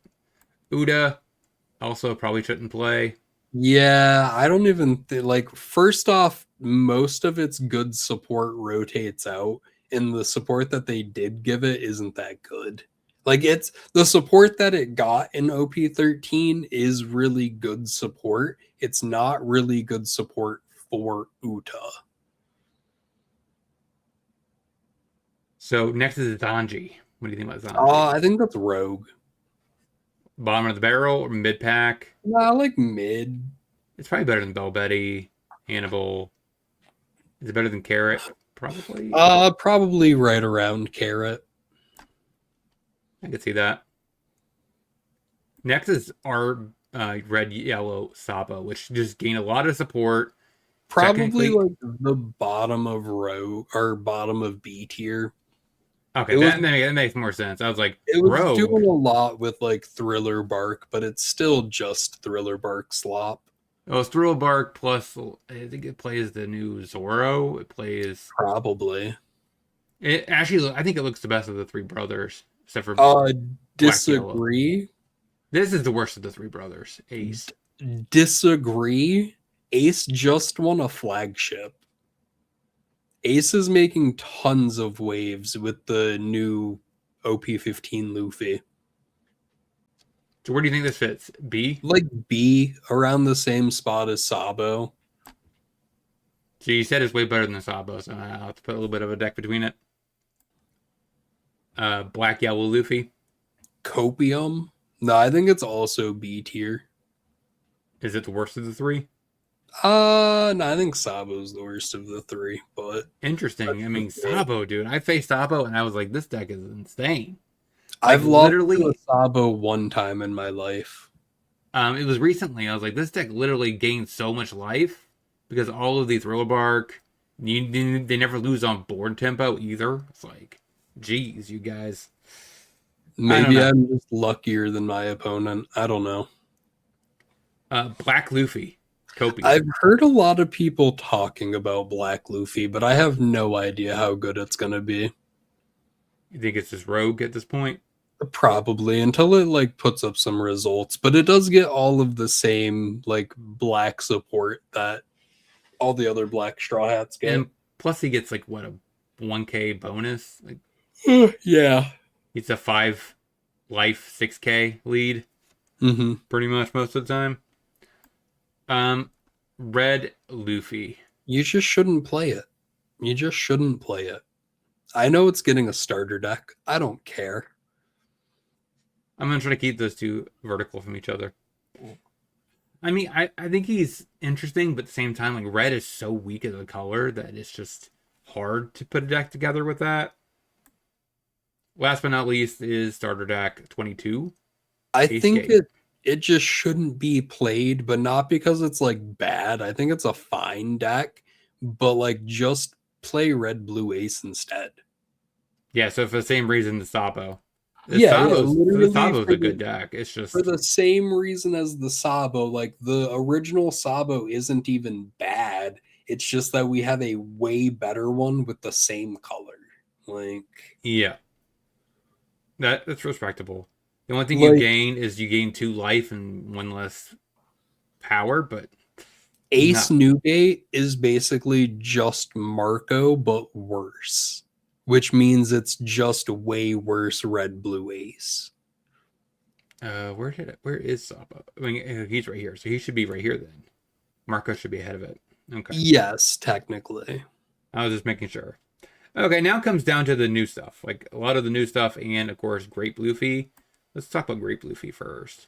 I think he's like B tier. I know people are trying to bring him back, but I think he isn't. I don't think we're in the meta where he's as good as he used to be.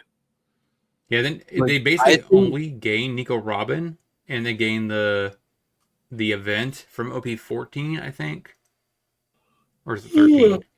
I think every deck just does so much more now than it used to. Like Luffy was ahead of its time in how good it was, but we're not. That's not where we're at anymore. Like the Okay, times have caught up to it. let's knock out Like Vivi. like B tier. I think Vivi's still pretty good. The worst deck in B? Mm, nah, because I think like Crocodiles may be worse than Vivi. I don't, when I put stuff into like a tier list, I don't like to, like, I just put them into the tier that they're in. I don't base it off of how much better they are than other stuff. Because, like, some decks in B tier are better than things at the top of the list. Yeah, they're better into the meta. But yeah, we're it's more of calculating what you think is like overall the strongest, like has the Well, most no, that's depth. that's not what I'm saying. I'm saying like uh green purple Luffy could be better than Mihawk, but it's lower down on the tier list. Where like in a vacuum of all of the B tier leaders, I would not line them up how they are. Like when I say something is B tier, I'm not giving a specific on where I think it fits in the B tier. I'm just saying where I think it fits in the meta. Like I'm not basing it off of comparison to the other decks in B list. That's a KebbieG aspect that's happening in this video.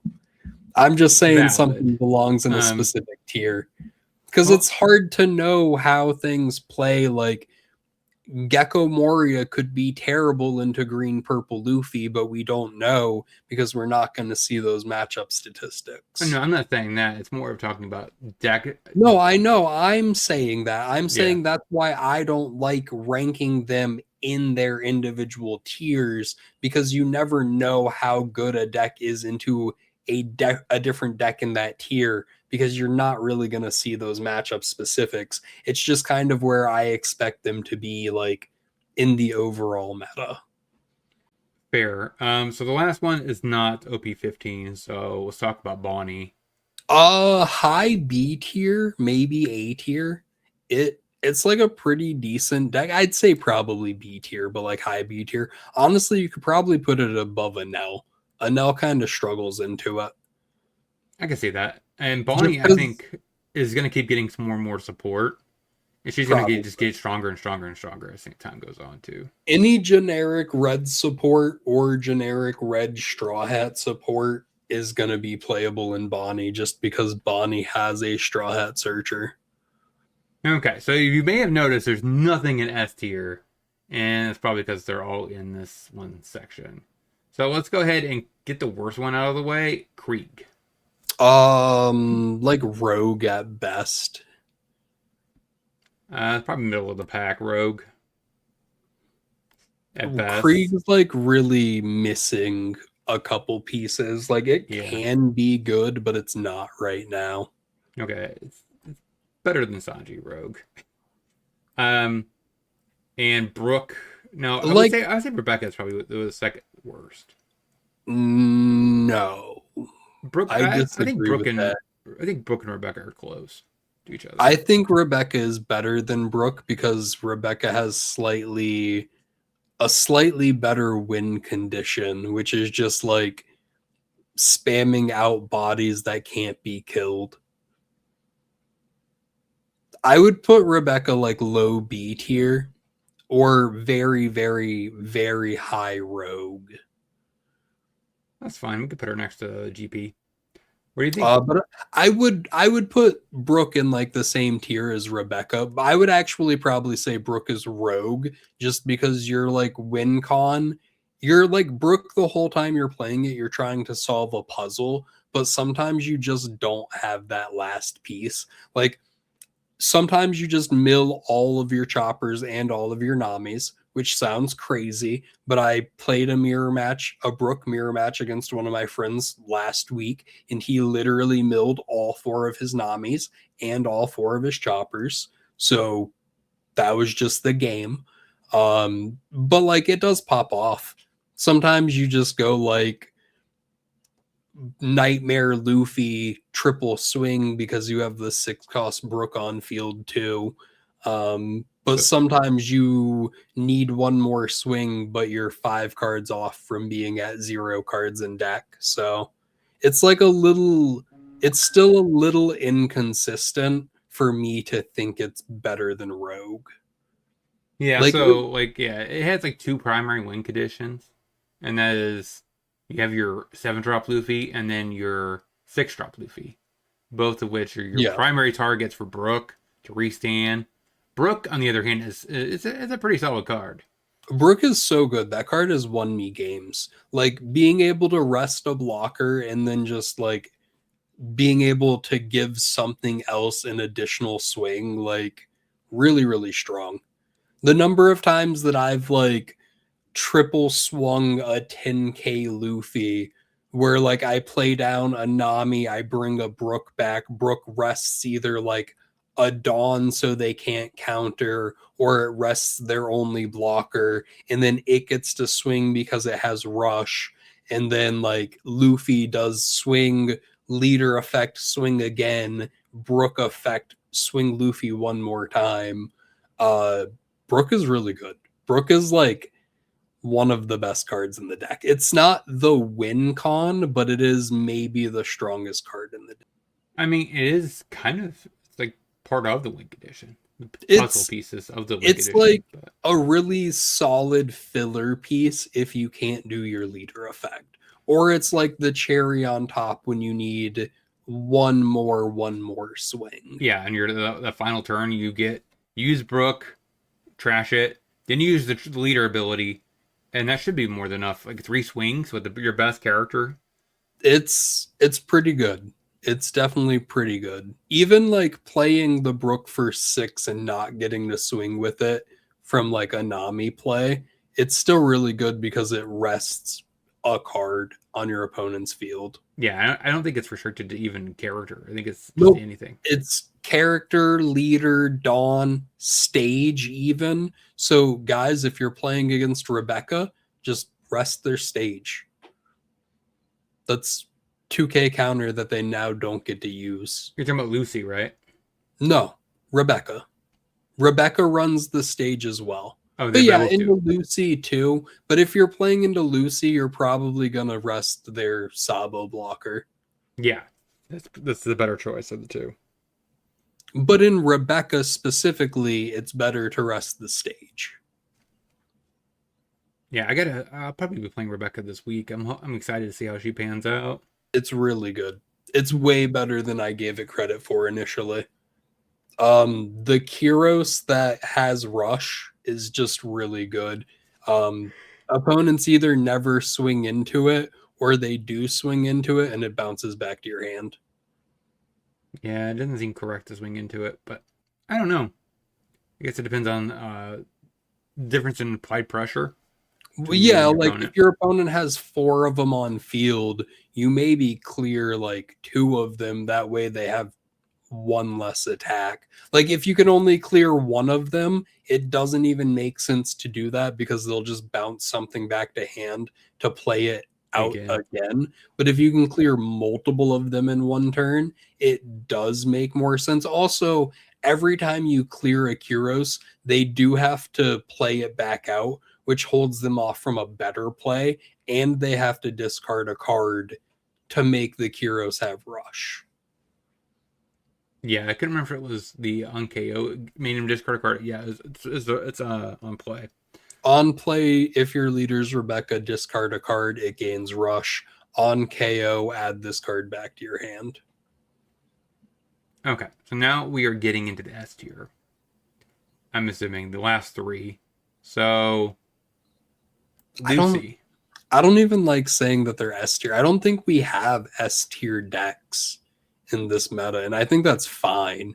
Like I think the last 3 decks are all just going to be A tier because I think the decks that exist play well into them, and I think they all play well into each other. Like S tier and tier 0 usually mean that there's no other deck that you're going to play. I don't think there is such thing as an S tier deck in a jungle format. I think that's more of what I was thinking. I was just thinking, yeah, that's valid. So like back OP13, we did have an S tier. That's because it was a triangle meta, and those Yeah. 3 triangles literally sat there atop. And like If one it's of 100% jungle meta, you are right. I mean, S tier typically would only be the deck that like shows up like a 20%, like high rates, but it's not like unbeatable, right? Like back in OP13, I don't even think we had three S tier decks. I think we had Emu and Ace, which were absolutely S tier decks, and then we had Zoro, Which is like which B was plus. really good into Ace, but got dumpstered by a lot of weird shit. So like I don't think Zoro has ever been S tier, but it is absolutely good.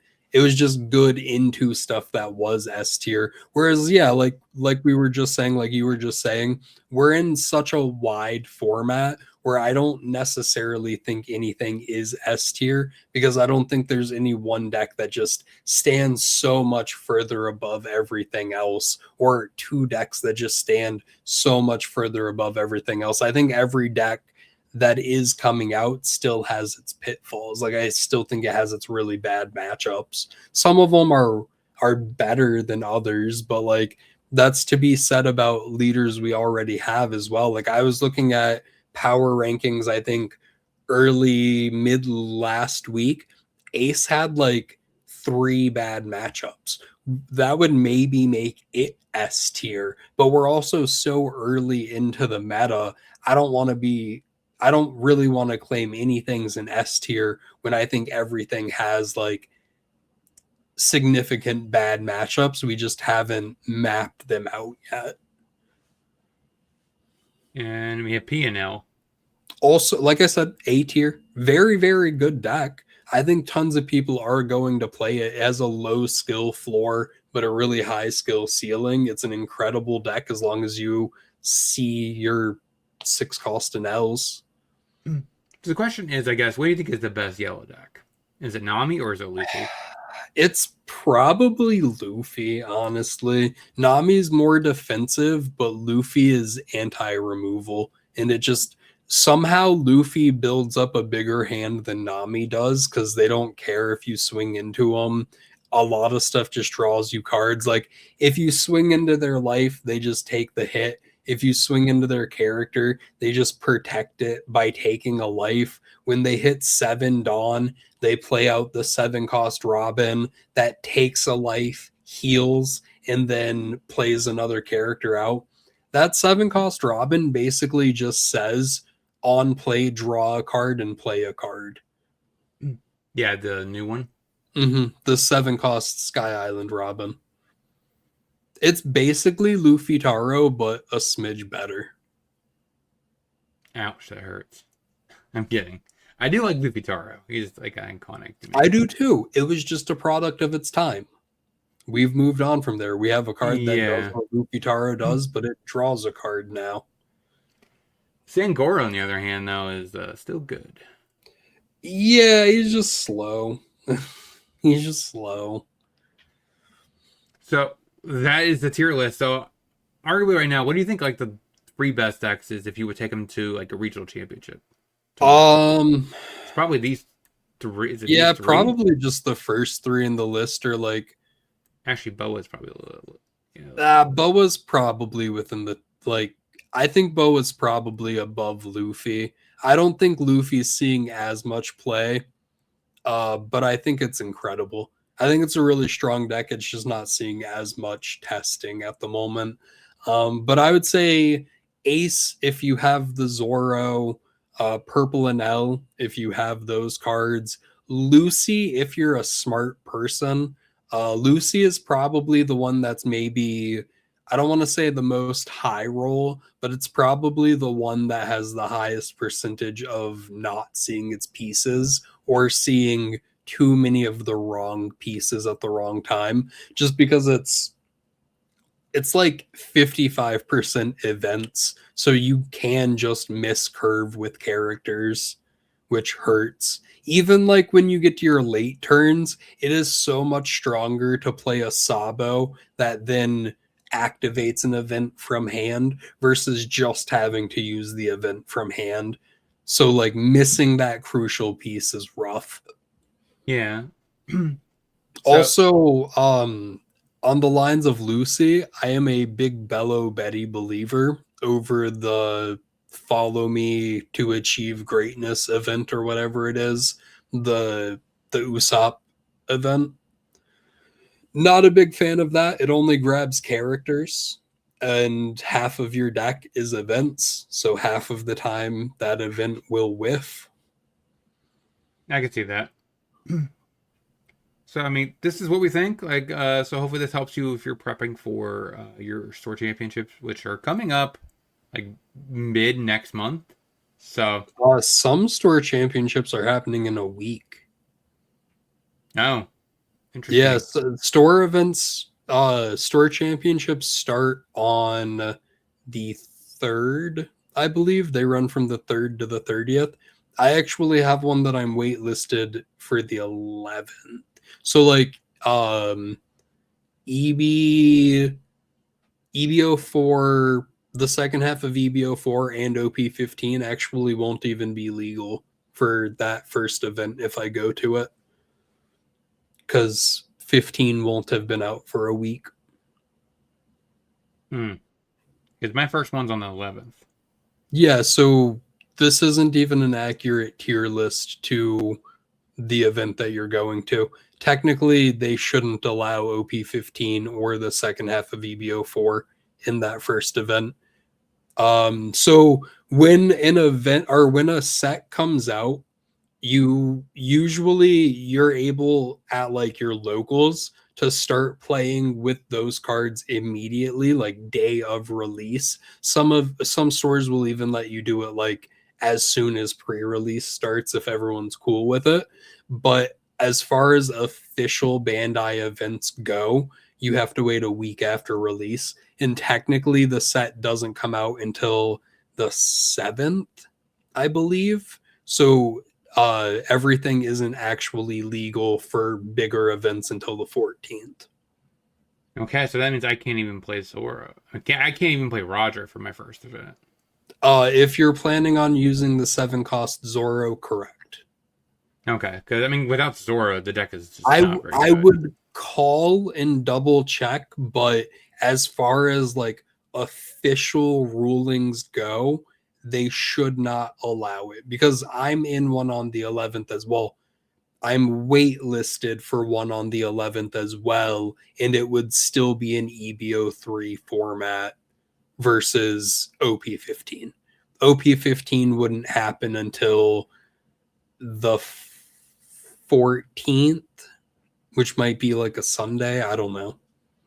Interesting. Yep. So that basically means I have to prep with Dofi. Um, that's okay. That's fine with me. At least I got the information now because the decks I was debating between were Roger, Dofi, and Peanut Butter Luffy. Yeah, like I said, call the And store to check, but per official Bandai rulings, they should not allow OP15 until the 14th.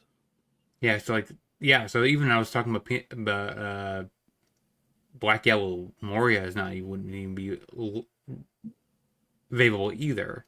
So yeah, Yeah, it's not going to be as viable because it won't have the 15 stuff. so basically my options for the first one is going to be either Blackbeard or Dofi. And I'm usually really good with Blackbeard on the sim, but when I played it in paper, I just had horrible top decks and draws. I was like, yeah, I end up going 0-3, I think, which is not normal for me. Normally, I go like on the 80% win rates with it, um, on the sim. So like through ranked, I don't know, something about in paper it just not do good at all. Like, and the matchup I was expecting to beat, which was Ace, I just drew horribly, and I was not able to do anything against the Ace matchup. Yeah, unfortunately, that is also still part of The variance, yeah. yeah, of playing card games. It is still RNG, unfortunately. So yeah, so I guess with that, I'll ask Collector Store. I mean the LGS I go to, but Yeah, it doesn't hurt to just check in and see, but realistically it shouldn't be legal. yeah, so I might have to but buy the Zora I need immediately to have it for the 18th, which should be fine. I guess I could do a 1-1 split between the two of them. Because I just don't know if Peanut Butter Luffy is going to cut it. I think it's a decent deck.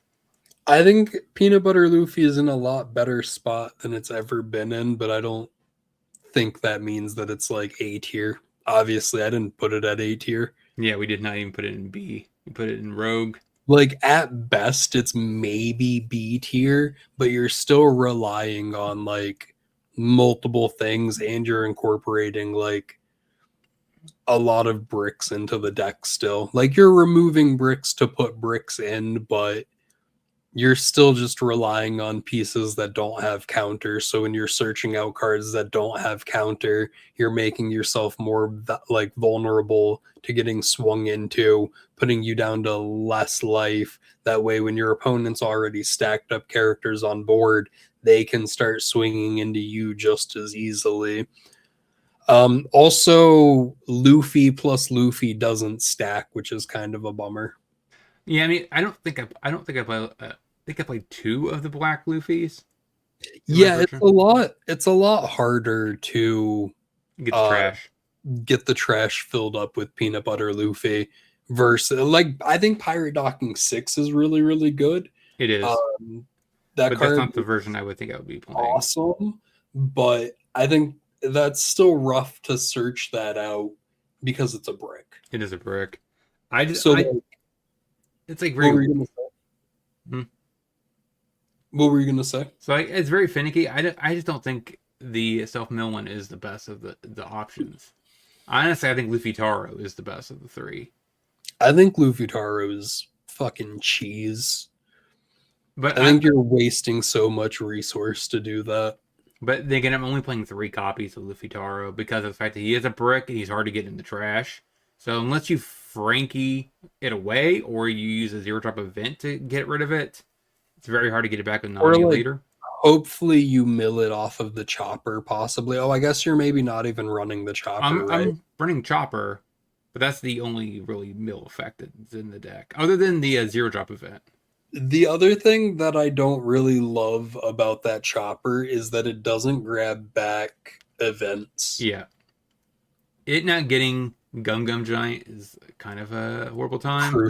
Crucially bad. Yeah, so like it makes it like at parity with Law, except for it is one Mhm. more higher because neither one of them get it. But Nami gets it, so it's which makes her slightly better. But unfortunately, Nami can't grab back Nami. Yes, which makes her awkward. Yep. The whole There have deck been has some. times where I like drop the Nami and I'm like, why is it not letting me grab Nami? Is the sim bugged right now? And then I'm like, oh yeah, wait. Nami can't grab Nami. Yeah, so like I don't know, like Peanut Butter Luffy is like in a weird spot. Like I think you have to play Luffy Taro because I think it's like the best card into a Nell. Like you can't rely on Beer Luffy because they're never going to be a 6 on. Right. So you have to rely on an AK body like something like Luffy Taro and the Sangoro to get in there and do its work and get extra cards. Sangoro does help because you do turn through your deck quite frequently to get more more I non think bricks. Sangoro is good if you can utilize it properly, but I think it is probably just as bad into a Nell as Beer Luffy. The second you swing it, they're just gonna freeze it. Yeah, I don't know. Maybe I'm just wanting to cope so bad and play Peanut Butter Luffy, but if I'm going to the second event hardcore, that means I probably did not win my first one, which means I would have to win the second one to get to Nats. So I don't think I could risk it. I don't know. I mean, you could also always just go to the LCQ or any other regional that happens. Yeah, I might try to go the Peoria one because it's like a 3 hour drive from me. Like again, also there's the LCQ that happens before every single Nats event. Like there's no if you were already like theoretically you're already planning to go to Nats if you get an invite. There's no difference in not getting your invite going and doing the LCQ. Like the number of days because I know you can't travel as much because you have a family. So like it's really like that's what builds up for you not being able to go somewhere. But there's no reason to not, like, if you don't get an invite, there's no reason to not go to the LCQ because you would be going for that same amount of time regardless. It's more of like I just it's hard for me to justify to the wife like, hey, I might be able to qualify for the Nats if I do really like I get to get what first or second in No, you have to go X2. X2. It might be doable. Like, you honestly, there's no differentiator between going undefeated versus going X2. I went undefeated at the LCQ that I played in, but I didn't get better prizing. I didn't get to skip rounds from Nats the next day. You just get into Nats. Also, like in Vegas last month, the LCQ was small. It was like 600 people or something like that. The LCQ in September that I won was almost 1900 people. It was like 1880 people versus the one in February that was like 600, I think. Yeah, because nobody wants to travel in winter. I think there were like 50 people. Well, it was also Valentine's Day. Oh, that'd be more reason for me to go. Like calling a rain check wife on that one. No Valentine's Day this year. Realistically, it just depends on, like, yeah, sure, it's a hard sell to your wife that you might get in, but like it's the same hard sell that you might get in going to any of the events that you're traveling a couple hours to. Yeah, but I think I could justify that better. Like it's not really like I guess I just I just won't eat or nothing. I don't know. And save a bunch of money. I'm not taking an airplane ticket. If I guess if the LCQ is like within a 2 hour range, if it's in Chicago, I'd be like, okay, I could just drive to that. Doubtful. Um, Doubtful. I don't know where it's going to be next. Probably they usually have like Play TCG do it, so probably between like California and Texas, somewhere in that range. Yeah, so that's like Louisiana, maybe. it's like a 9 hour drive to Texas. So I'm gonna have to fly. So I don't know. It's hard to justify the plane ticket, and you basically would be forced to get a motel or hotel. So Right, but you could also just get like an Airbnb. Like, you could rent out a singular room in an Airbnb for a weekend, or you could get an air like a you could rent a spot with someone. Like, it's very feasible to do. Brother, do you think I'm rich? Do you think I like travel because I have tons of money? No, I make it happen, and like it's feasible to do. Sometimes. yeah, Like, it wasn't feasible to go to Nats last month and then also go to the Texas Regional this month. But like, when you know multiple months in advance, you can price out the cheapest ticket. Like, I paid a lot to fly to Nats last month, but it's because I bought my ticket like 2 weeks in advance. If you buy it like a month and a half to 2 months in advance, it's like $150. no, I might have to. I'll have to look into it. It's definitely doable. Like, I understand the restrictions. I understand that you have a wife and kids, so it's like financially harder and like time wise harder to do. But Yeah, because I mean, I would have to like put shit to her like, hey, you want to have the kids the entire weekend by yourself? And I like might not maybe. Yeah. the opposite side of that is, if you do make it, she's also going to have the kids for the weekend by herself. Yes, at least I could tell her that I made Nats and be like, I made it. I made it. Well, how much do you believe in yourself as a player? That's kind of what it boils down to. If you're willing to put your eggs in the basket of like, you think you're good enough to make it into Nats through the LCQ, then it's no different than thinking you can make it through like a store championship. Given a store championship is like, maybe, I doubt yours are 64 people even. Those are like kind of more rare. Maybe, I don't know though, because you said one was in what, like Nashville? No, actually, I did not get any of those. Oh, damn. because they were filled back up in Tennessee. So I got the two near me, like so, and I'm pending for the other one, which is in Illinois. I got into two of them, but one of them I have to drop out of because I have to judge it, which is like unfortunate because there's only so many of the events. And then I'm waitlisted for one, but the one that I'm waitlisted for is kind of bullshit because it went live when all of them went live the other day. I was like the 10th person to sign up. I got auto waitlisted because a handful of stores had like an issue where instead of everyone getting drafted first come first serve, some people got like auto waitlisted. So those stores had to delete the event, set the event back up via Bandai. Like I had to contact Bandai directly about this issue, and then they did the signups. They redid the signups at 9 p.m. Eastern Standard Time tonight. I signed up within 2 minutes, and there were 36 applicants already. So I'm waitlisted again. So I'm only actually in one of the events, which really sucks because, like, I don't want to have to do another LCQ. That shit's stupid. After having already won an LCQ, not getting a serial from it like multiple other people did in previous LCQs, I don't want to have to deal with that shit again. It's not worth my time. So one of them is a 32 and 164. Nice. Cool. So the one on the 11th is a 32, and the one on the one weekend Saturday after is a 64 capacity. So I can't remember how many get in from a 64. I know it's like top four. Is it top? I think it's top four. So yeah. So I'm gonna have to do a lot of playtesting. We both probably will. If you want to help support us by helping us go to Nats, and that way we showcase why we are the competitive podcast. You're always welcome to. There is technically a Ether Clash Patreon, and he might have something as well. Do you have a Patreon? I never use my Patreon. I do just have a donations link on my page though, so you guys can just directly donate there.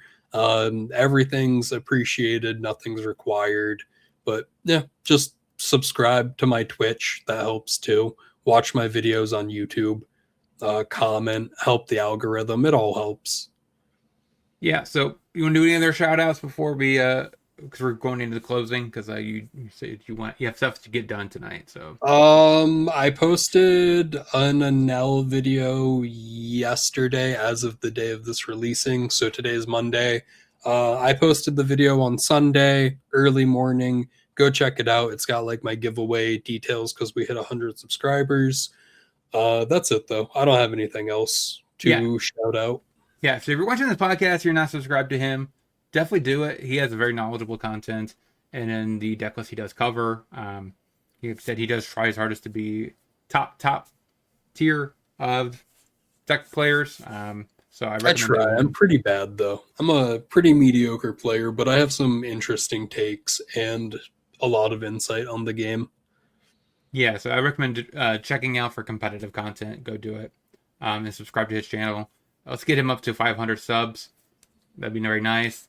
And yeah, for me, like I will be back on. I do need to do some testing more with Dofi.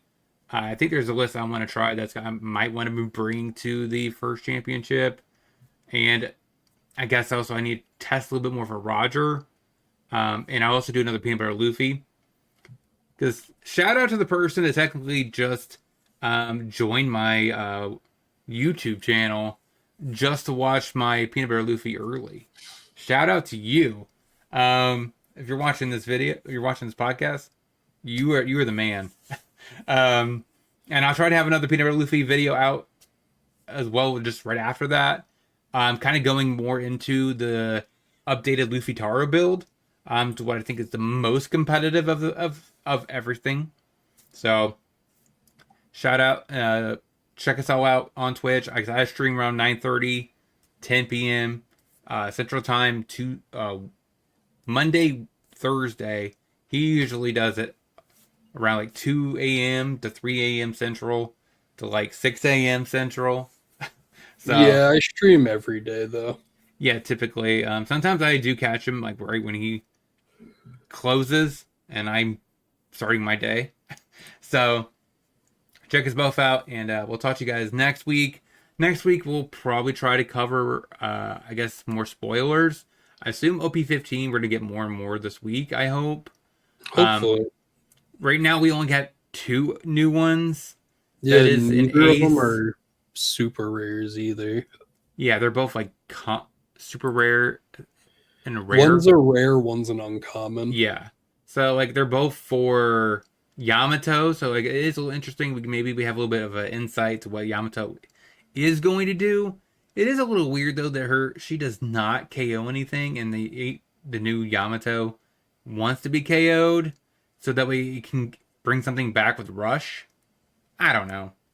Yeah, Um, I'm really curious about the 8 cost in the fact that it has unblockable, but it also has to stick on field to gain the advantage. Like, is there, so what I'm really thinking, is there going to be like a 9 cost or a 10 cost that brings the 8 cost out?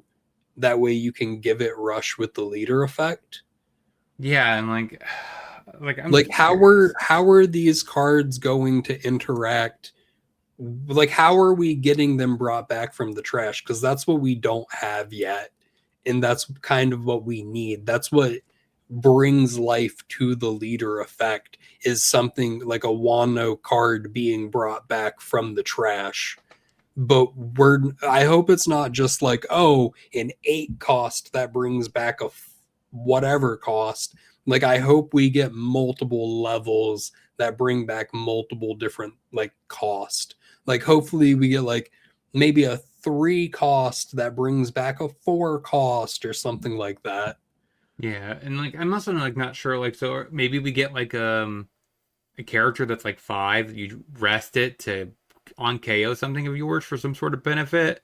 I don't Yeah, know. Like that could be we, not bad because like so far the 8 cost Yamato, it's cool because it has unblockable, sure, but how are you giving it rush? And if it's KO'd, unless you have a way to KO your own character, you aren't giving it like you aren't giving the 6 cost or lower Yamato that you play out rush on your opponent's turn, unless they're giving it a mechanic that doesn't exist where it's like, oh, this character can attack on your opponent's turn, which would be insane. yeah. So like it is a little interesting. We'll talk about more next week. Hopefully, we have more insight based off of the cards being spoiled. Yeah. Hopefully we Um, get a 8 cost or a 6 cost Yamato that the 8 cost is alluding to.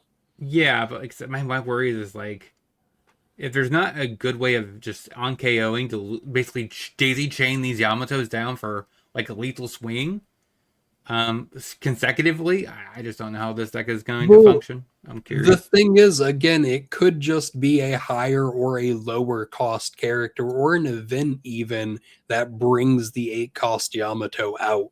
You're thinking too much on, oh, I need to KO this to play out a different character, but like you don't necessarily need to do that. You just need to be able to bring something back from the trash. Like you don't Yes. have to KO the 8 cost to bring back a 6 cost. That's just currently the only way that we know of That reanimation's in the that deck. has reanimation generically for the deck so far. Like if we just had 8 cost Gecko Moria, you know, it wouldn't be an issue because we could just bring the ace back and it would have rush.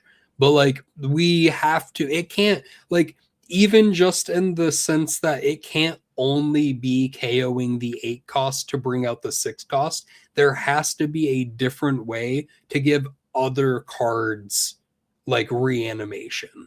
It can't just be bringing back a 6 cost or less Yamato off of the 8 cost, because that's equally as bad as the leader effect being dead. The leader effect also only giving rush to characters that are played from the trash is tragic. Yeah, it's very niche. I'm kind of curious how this is going to pan But out. we'll see. We'll see Let's what see. we get. Maybe every other, like, one out of every two cards is like, oh, trash this card to play a different card back out. So maybe it does work, but like without a way to utilize Yamato's ability every turn, you're kind of playing at a disadvantage. You're basically playing a vanilla leader. Yeah, totally. But my thing was more about like every other leader we've seen that has like tons of on KOs. Like there was, you could see the vision, the purpose. Like Teach, well, clearly you're redirecting, and Dofi, you're redirecting attacks into the on KO, so you know how you're getting that to Sprock. It's like there's no way for the leader to Sprock the on KO. So like, what are these on KOs of the Ace and the Yampa really for? Sometimes It's on just like, KO cards are just meant to be sticky. Like they're supposed to punish your opponent for removing them. yeah, It's not always supposed to be you punishing your opponent for removing them. yeah. I Like mean, Kikinojo and Basil Hawkins were never meant to be procced by your own leader effect. They're just meant to punish your opponent if they're removed. yeah, I mean, it's like one of those very niche situations where it just makes it humorous to play, Linlin and Kaido because you get Right. to Sprocket. But we all know that's just a meme. So, um, then again, I might just got tons of downvotes on this podcast because I stated that. It is a meme, whether you like to accept it or not. Um, but that's what we'll talk about hopefully next week. Hopefully next week we also have some insight of what the OP15 meta in the West looks like, because technically there's no more West and East Yeah, we'll anymore on just the have sim. like a It's uh standard set of power rankings yeah, based off of play between East and West because Japanese and English just got combined on the sim. yeah. So I'm curious to see what next week. Maybe we'll have our first week of having the power rankings with that standard being the you know uh, template and everything. That'd be kind of nice. Maybe we'll have some better insight to how this game is going to look in the long term. We'll see. But until then, have a great rest of your week. We'll talk to you guys next time.